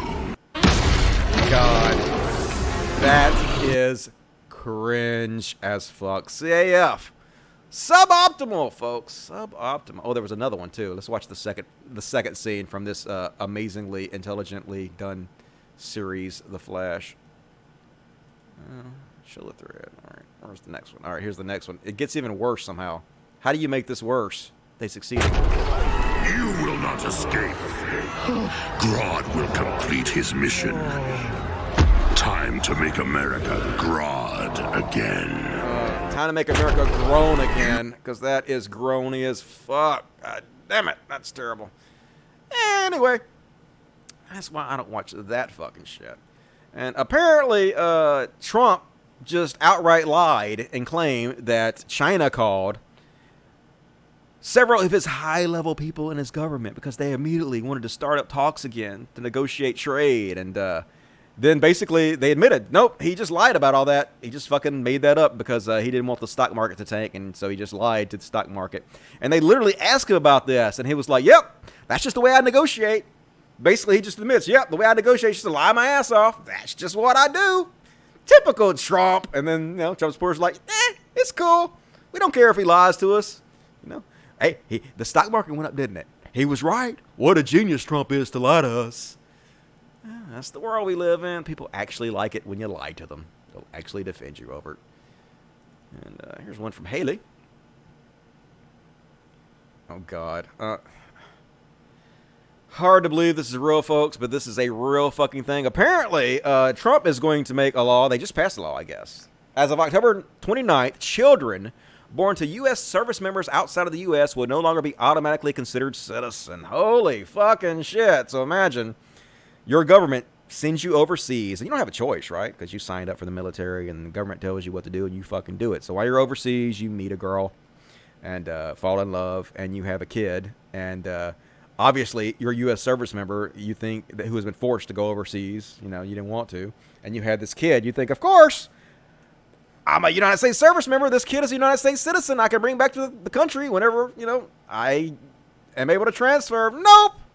Fuck you, U.S. service military members. Trump's like, nah. You have to apply for citizenship separately on the kid's behalf. We're changing shit up. So the hashtag Trump hates our troops, I think is what it was, that started going viral because of this bullshit. Yeah, Trump hates America. Trump hates our troops. Hard to fucking believe that a conservative who his entire base is around jingoism and rah-rahing for the military can just do shit like this, and conservatives are like, I don't know, who cares, whatever. Fuck the military, Trump can do no wrong, right? Frustrating that it doesn't matter what he does. But anyway, America, fuck yeah, right? You guys got to think about that. Are we huge fans of Trump, making sure that the military veterans don't get to have children that are American citizens? Donald Trump with his nana boo boo talk. Yep, right. Like a little fucking shout. Your president's super creepy. Yes, he is, definitely. But Gorilla Grodd is a bad guy. Yep, I assume. Dusty just missed the point of those clips. I guess I did miss the point of those clips. What was the point of those clips? To be cringy? Because if that was the point, they succeeded heavily. And if that's what I'm supposed to be watching for entertainment, I am not interested in that. The 2 Pro 1, $4.20 for weed. Hell yeah! I don't really buy weed anymore because I have a really cool fan that gives it to me now. But thank you for that. I will buy cat food instead, if that's okay with you. I will get my cats high as fuck on some fucking catnip in honor of you. Brian Denham 499. Really? Both sides are overdoing it. Politics is... Oh, already read that one. All right. More super chats, please. Lifeblood of the show. Please support the show. I want to keep doing this as long as I can. Here's one from Actual Jerk. What's up? Oh, yeah, shit. Did you guys see this one? Speaking of Trump, man. He literally called his wife over, Melania, like she was a dog. Watch. Looks over at her. Here, girl. Here, girl. Come on, girl. Come to my side, girl. It's just, what the fuck, dude? This is the President of the United States. He's calling his wife like a fucking dog. Oh, God. Okay. Yeah, you know, that's just the world we live in. This wacky fucking world. This is why I don't take shit too seriously, folks. Life is way too absurd to take all that seriously. It's just fucking nutty town. Oh, yeah, shit, dude. And deepfakes keep coming out, and you're not going to be able to believe what you see anymore.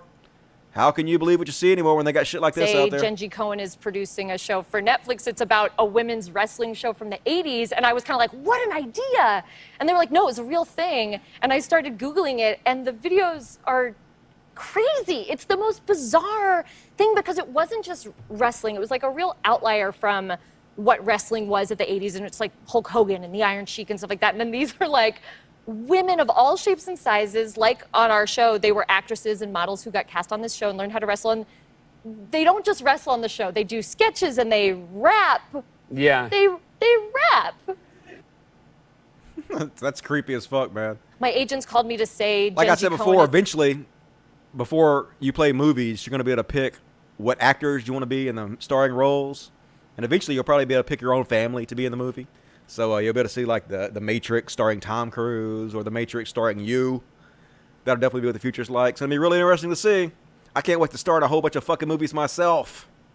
I'm going to be an awesome action star. And speaking of actors and action stars, apparently at the MTV Awards, John Travolta was so high out of his fucking mind that he tried to give Taylor Swift's award to a woman he thought was Taylor Swift, but was not Taylor Swift. Nope. You were not Taylor Swift. Oh, my God. Like, here you go, Taylor Swift. Nope. Come on, John Travolta. Get your shit together, dude. Or John Revolting. That's what my dad always called him. One of my dadisms. He would always call John Travolta John Revolting, and he would always call Las Vegas Las Vegas, Nevada. Shit like that. Ah, my dad. He was a crack up. And here's some racist shit. Apparently, there's a new viral thing on the internet where Popeye's new crispy chicken sandwich is competing with Chick-fil-A's new crispy chicken sandwich. And so there are people lining up around the fucking block to eat this crispy chicken sandwich and shit. So this person obviously had to say something racist about it.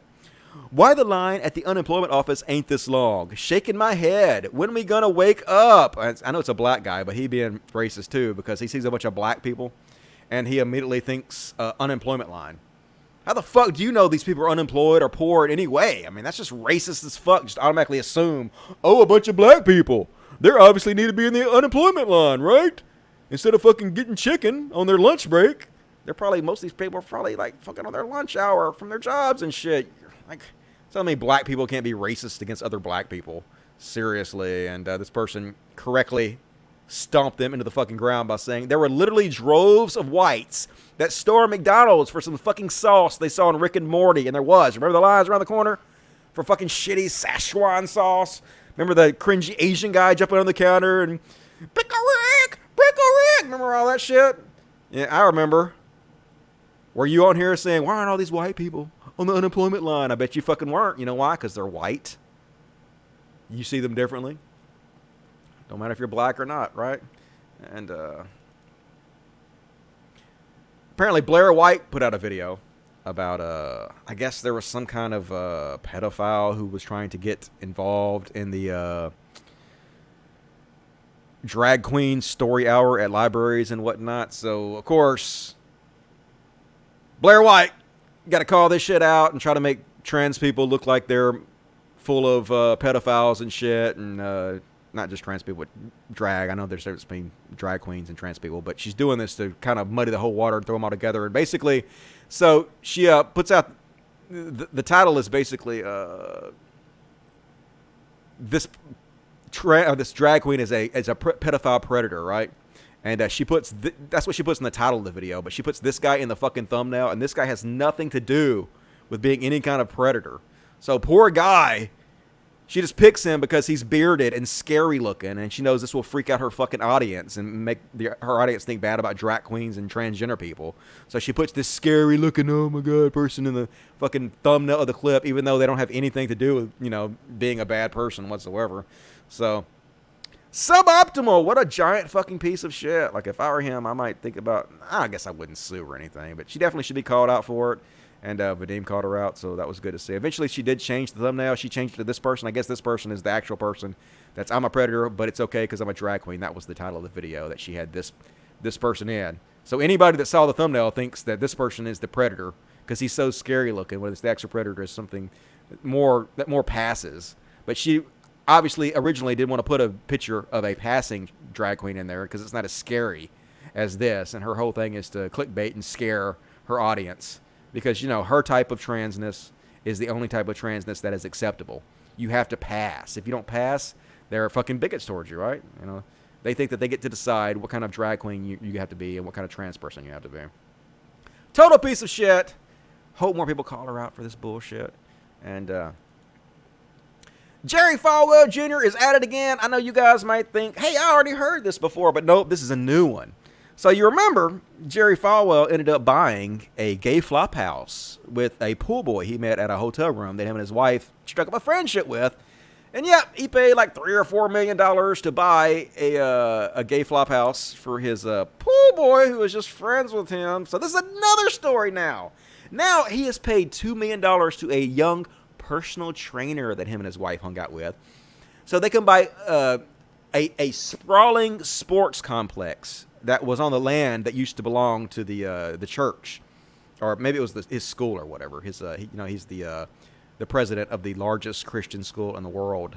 So for some reason he's decided to give this new personal trainer millions of dollars in land and a new business out of the blue. You know, just like he gave his pool boy $4 million. I'm sure there's nothing fucky going on here, folks. I'm definitely sure this guy is not giantly fucking gay, having gay sex and then paying off the young men he's having gay sex with in order to keep it quiet. Definitely 100% not what the fuck's happening here with the president of the largest Christian college in the world. Wish more people would be reporting on that. It's like, I wish more people report on all this shit, but you don't really see very much reporting on any of this stuff.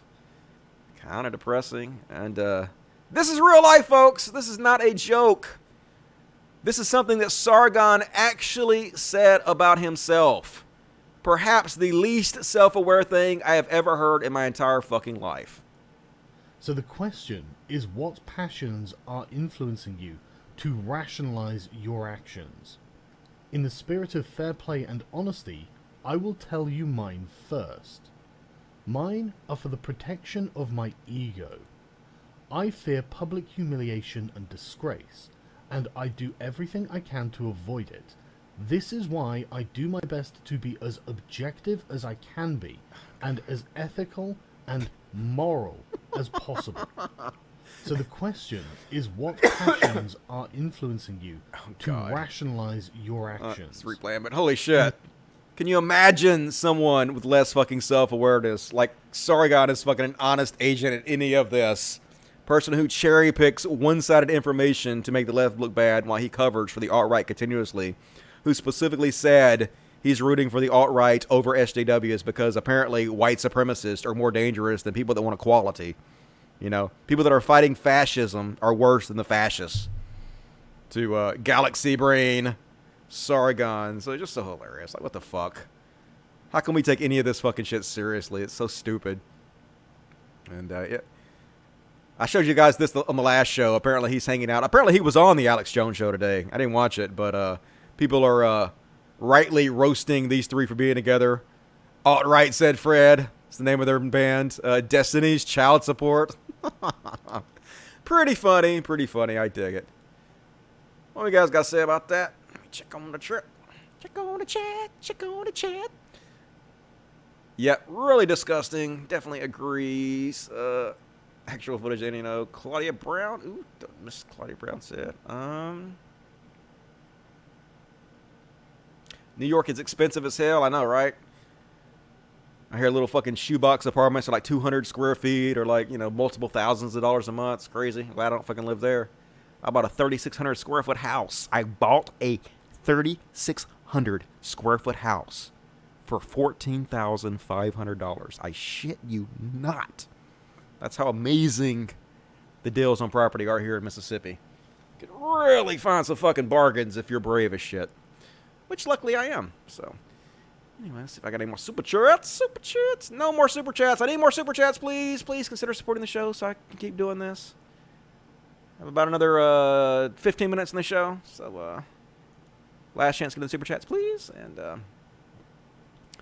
time to shit on Stefan Mule Nuts. Stefan Mule Nuts. Oh my God, this motherfucker.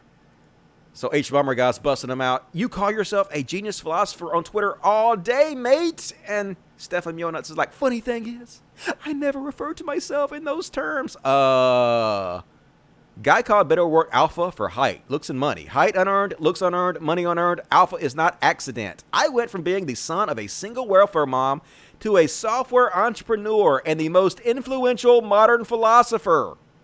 You literally just said it. What the fuck are you talking about? What? It's on the same thread. Like, what in the fuck? It's just, these people can literally say one thing and then claim they didn't say it. And their friends are like, he never said that. Where did he say that?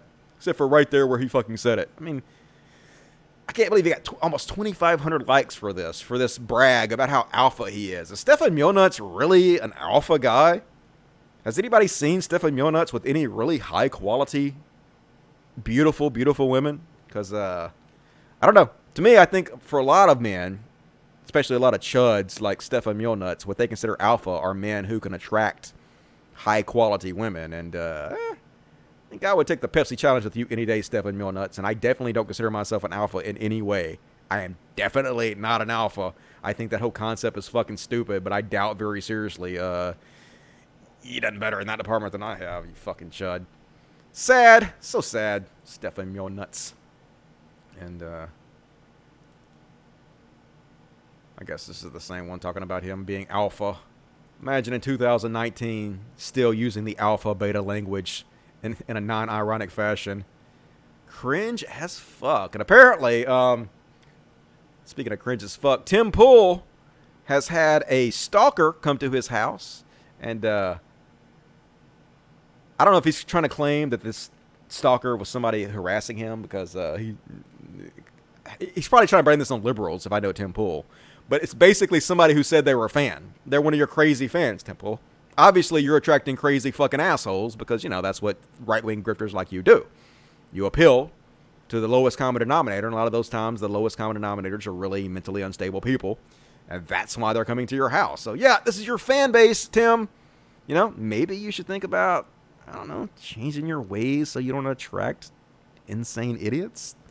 Just me. Anyway, he said someone showed up at his house at 4 a.m. It was pitch black outside. Cops were called, found him a block away, claimed he knew about the event in Pittman, and walked here from Philly 10 to 15 miles. Claimed he was a fan. Sorry, not okay. And no way I believe a fan is coming here at 4 a.m. Why not? Why would you not believe that you have crazy ass fans that will come to your house at 4 a.m.? That's exactly what you're fucking attracting, dude. Seriously. You're a grifter. Accept the people that you attract with your grift. And it's just getting bad for Joe Biden. Like, I don't even know what the fuck is going on anymore. Apparently, he can't even remember goddamn Obama's name anymore. Like, what are you smoking, dude? You can't even remember Obama's name? You were literally his vice president for 8 years, motherfucker. Calling him my president when he forgets his name. Let's have a look. Because they invaded another country and annexed a significant portion of it called Crimea. Right. He's saying that it was President, my boss, it was his fault. Because they invaded. It was President my boss. Good old President my boss. They were blaming President my boss for it. But, you know, whatever his name is, Obama or whatever. Like, what the fuck, man?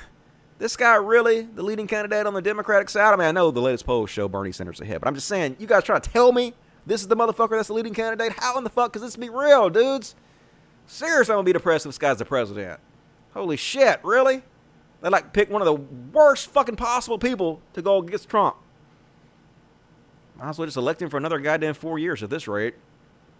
And I gotta hand it to this chick, man. This chick is stout. Look at her go, man. She ain't fucking having it.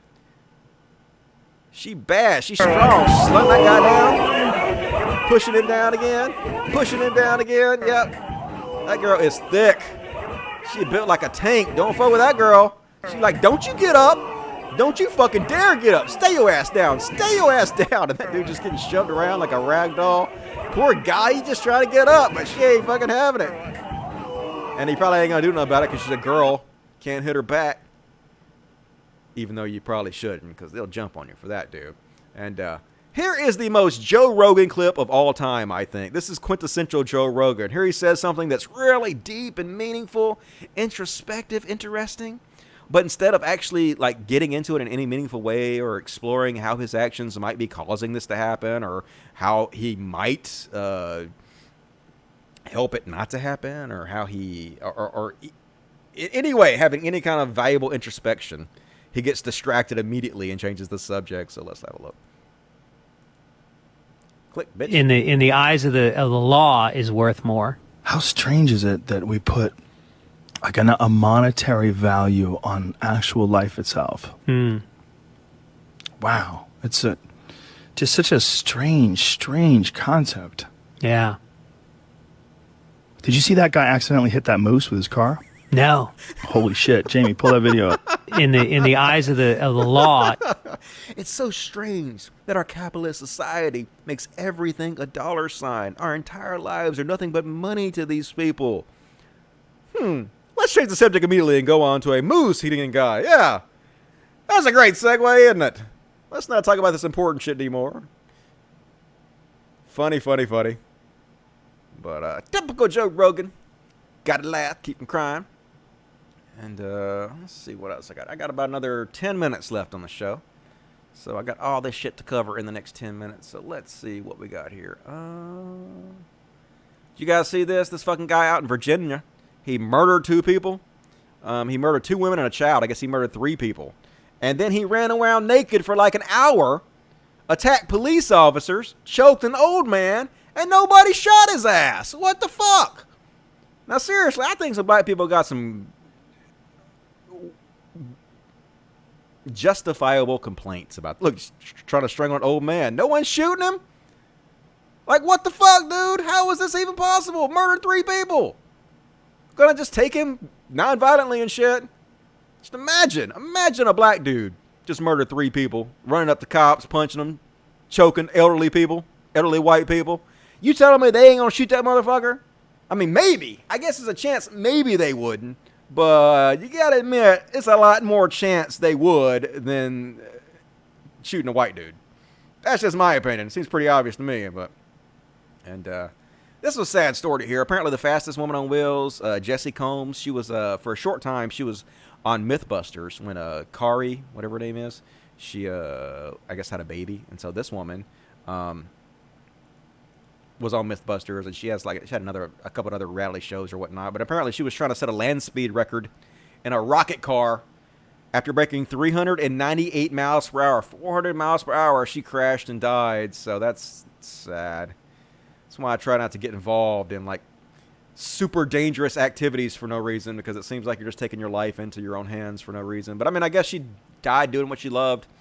So hopefully, you know, it's like Paul Walker. She went out, you know, in the way she wanted, hopefully. I don't know. Not for me. But apparently, Forever 21 is going bankrupt, and I have no idea why they're going bankrupt. How could a clothing shop with such amazing clothes go out of business? Look at this stuff. Don't you want to pay exorbitant prices to wear advertising for companies like Express Mail? Of course you do. Don't you want to pay lots of money to look like a Cheeto? Hell yeah, it's not easy being cheesy. Give her $40 for this shirt, please. I wonder why you went out of business, Top Ramen. It's a mystery. And next up, there are two different kinds of people that exercise. Guess which type I am. Am I this type?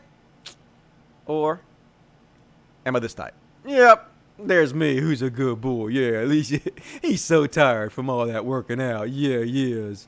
Poor buddy, you better take a nap. You look exhausted. So goddamn stinking cute. I thought this was funny. You want to know how the Joker in the new movie became the Joker? Just like this. I can't believe Mother threw away my Nintendo. I'm going to become the Joker. Yep, I don't blame you, dude.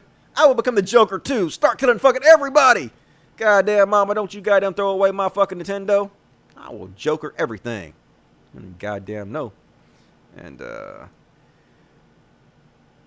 The Blaze, which is conservative, right-wing shitheads. They have this, I don't even know what to call him, this meat-headed, chud, dickless wonder, I guess is what I'll use. Says trans people think they're better than God, and I have to agree with him. I do believe trans people are better than God for many reasons. Number one, they exist. Number two, if you've actually read the Bible, trans people are way more pleasant than that absolute fucking monster in every way. So let's have a look. First of all, God did not pick your gender to be transgender because there is no such thing in reality. That whole Adam and Eve thing, literally, there's an entire book of the Bible about it. God created man. God saw man was alone. It wasn't good. Created woman out of man's rib. It's literally a whole book. There ain't nothing about Adam deciding that he really wanted to be Eve and transitioning into Yvette or anything like that. It is simple. Adam, Eve. Cain and Abel were born out of that thing. I'm just saying it's a whole deal. Now, as far as you being bullied and picked on, I agree. Bullying is an epidemic that needs to be handled. And it needs to be handled at the home. And honestly, schools could have done a much better job. And for that, I am truly sorry about your experience growing up. But as far as you now being accepted because you're transgender, you may be, but that's a lie in and of itself, because the reality is there are many, many, many people that accept what you choose to be but don't agree with it. The fact that you feel like you're being accepted now is because you only surround yourself with people that are either A, transgender, or in the LGBTQ community, which is pretty normal. You see, when we grow up and we deal with things and we learn more about who we are, we put ourselves in groups that make us feel the same way, and we relate and Christians? We identify and we surround ourselves with people that believe the same thing that we do. The only reason that you feel accepted now is not because God made some mistake and you deciding that you're better than God makes it better. It's because you're simply surrounding yourself with people who think and feel exactly the same way that you do. And the only reason you believe any of this is because you surround yourself with Christians who believe exactly the same way you do. If you surround yourself with people like me, obviously I wouldn't hang around with you because God. But if you did, I would mock the fuck out of you till you stop believing in that stupid horse shit. So, pot calling the kettle black, the only reason you believe in that stupid bullshit is because you stay inside of your echo chamber and you're told all the time by all the people that are around you that you're right, that God does exist and that all the bullshit in the Bible is true, but it's nuts. If you did any kind of research outside of your bubble, you would know that, but you don't. And typical Christian bullshit. Transgenders don't exist because of the Bible. Adam and Eve. Question: who did Cain and Abel have babies with? Let's think about that one for a second. Thinking they might have fucked mom. That's all I'm saying. Little bit fucked mom. And time to shit on Ben Shapiro a little bit. Can't have a show go by without shitting on goddamn Ben Shapiro a bunch. So Ben Shapiro talking about how cool it is to nuke shit. Yeah, it's so cool. Let's nuke everything. They're talking about this dumb story that President Trump wanted to nuke hurricanes. Which, by the way, I don't even care whether it does anything. It just sounds cool. I mean, what if there are sharks in the hurricanes? What if it's a Sharknado? What then, guys? Have you thought about that? Just the idea. Anytime you're talking about nuking a random thing that's not really going to hurt anybody, I'll admit, the 13-year-old boy in me is kind of for it. In any case, it's a dumb story. Yeah. CNN decided to every time you're talking about nuking something that's going to hurt and then anybody. They brought on April Ryan. You know, it's not like radiation exists or anything. Not like irradiating the entire ocean is a bad idea or anything. It's cool. It's so fucking cool to nuke things that don't get hurt. But, yeah, dude. You'd be bald as fuck, you little bald head. You probably still have that little dumbass hat on your bald head, though, after the fallout, though. But, I'm glad Ben Shapiro was not in charge of anything because that would be fucking awful. And, finish up a few more real quick. Last chance to get in your super chats and whatever comments you want. We're going to finish it up here. This was kind of cute. Apparently, they have this giant puppet dog in another country. And this is cool as shit. I already said that. But puppet dog walking around. And I guess this Rottweiler sees it. And the Rottweiler's like, oops, loud. Like, what in the fuck is that? What in the fuck? What is it? Oh my god, it's a giant dog. Oh, can I be part of your clan? I want to be part of your pack. Definitely curious. That is a fucking badass puppet, I guess. And is a cute little dog, too. And let's see. Somebody took all the pictures of all the members of Congress and they overlaid them to show you what the average representative looks like. And apparently, in all the houses, it's pretty much the same person. On the Democratic side, it's a little bit more feminized, I guess, because they have more women over there. But basically, apparently, white America is attracted to the look of this particular face. Because it pretty much all goddamn looks the same. Same nose structure, same similar mouth structure, same forehead structure. It's really weird, isn't it? You know?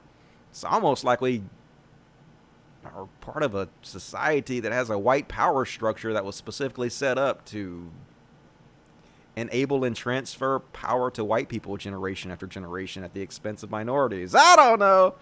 Maybe not. That's just my hypothesis. And how about some more little cute shit? Fucking elephants are smart as fuck, dudes. I guess we already know this, but this kind of just shows you, man. They understand concepts. He understands this hat goes on your head. He understands it's a joke, taking it off and putting it on his own head, right? And he understands putting it back on this guy's head because that's where it belongs. That's a lot of like complex thought for animals and stuff, which another excellent argument for vegetarian and veganism, folks. Not going to preach about it too much, but think about it. And this was kind of funny. This happened a long time ago. I don't like sports, but every once in a while I like seeing like shit from the sports history like this that happened. So apparently, big. God damn it, go big. Apparently, this guy was throwing a baseball at him and hit him.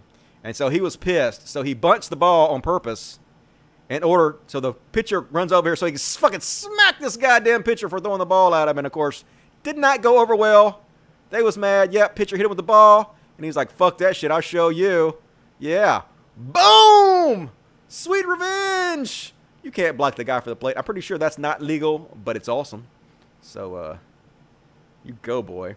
And, Shaquille O'Neal next to the tallest man who ever lived. Makes him look small. Holy shit. Imagine making Shaquille O'Neal look like a little kid. That was a tall motherfucker. I kind of felt bad for him because he couldn't even walk right. I had to use a cane and shit. But god damn, look how big he was. Impressive. There were giants in those days. That's some Nephilim shit right there.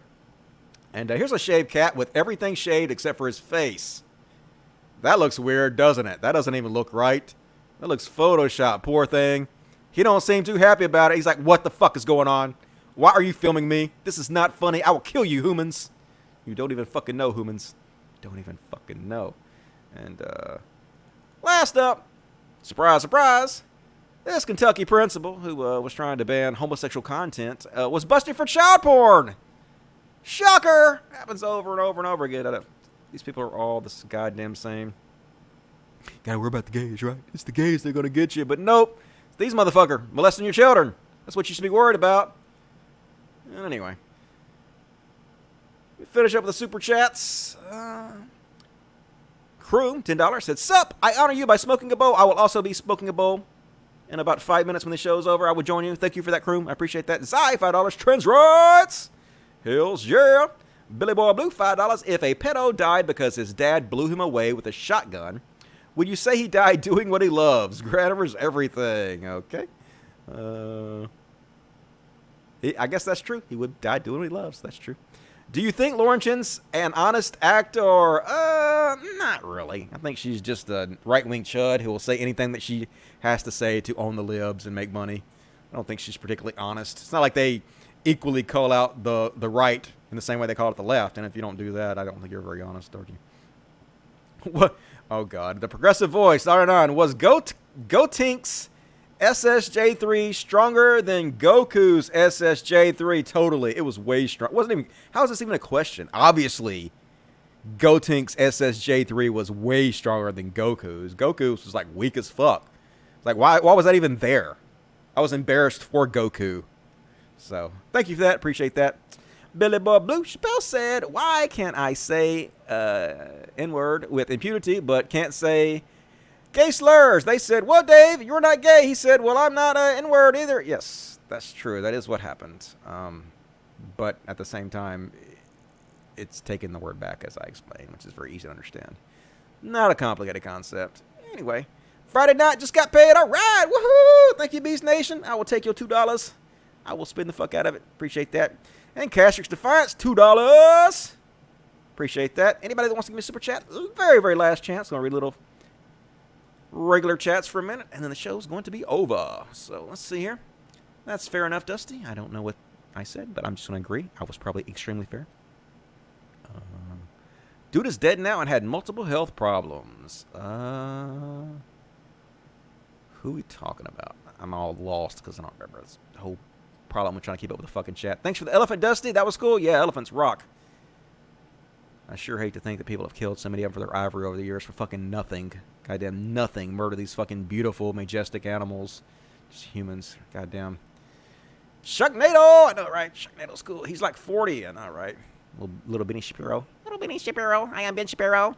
And I'm really smart. SJWs are ruining everything. Please give me money. So.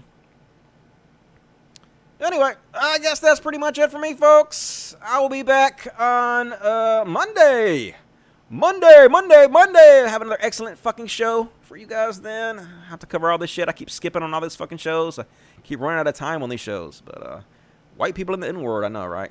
White people really want to say that shit real bad. I don't want to say it anymore. I've gotten over my need for saying it. But keep going, Yellow. I'm on my last hour at work. I gotta go. I gotta go take the dogs out, and I gotta go to the bathroom. So I will be back Monday, 8 p.m. Central, 9 Eastern. I love you guys so much. I really fucking appreciate it. As always, you want to support the show? Patreon. Patreon, a great way to do that. We're up to $654. And if we get up to $659, woohoo! Thank you for whoever just signed up. If I got up to 1,000, I've lowered it to 1,000 now. I'm going to do an extra show a week. So if you guys like to see that, please support me. And I will see you guys soon. I love the fuck out of you guys. As always, till next time, Logic Dudes. Love you guys. Really appreciate it. Good night, everybody.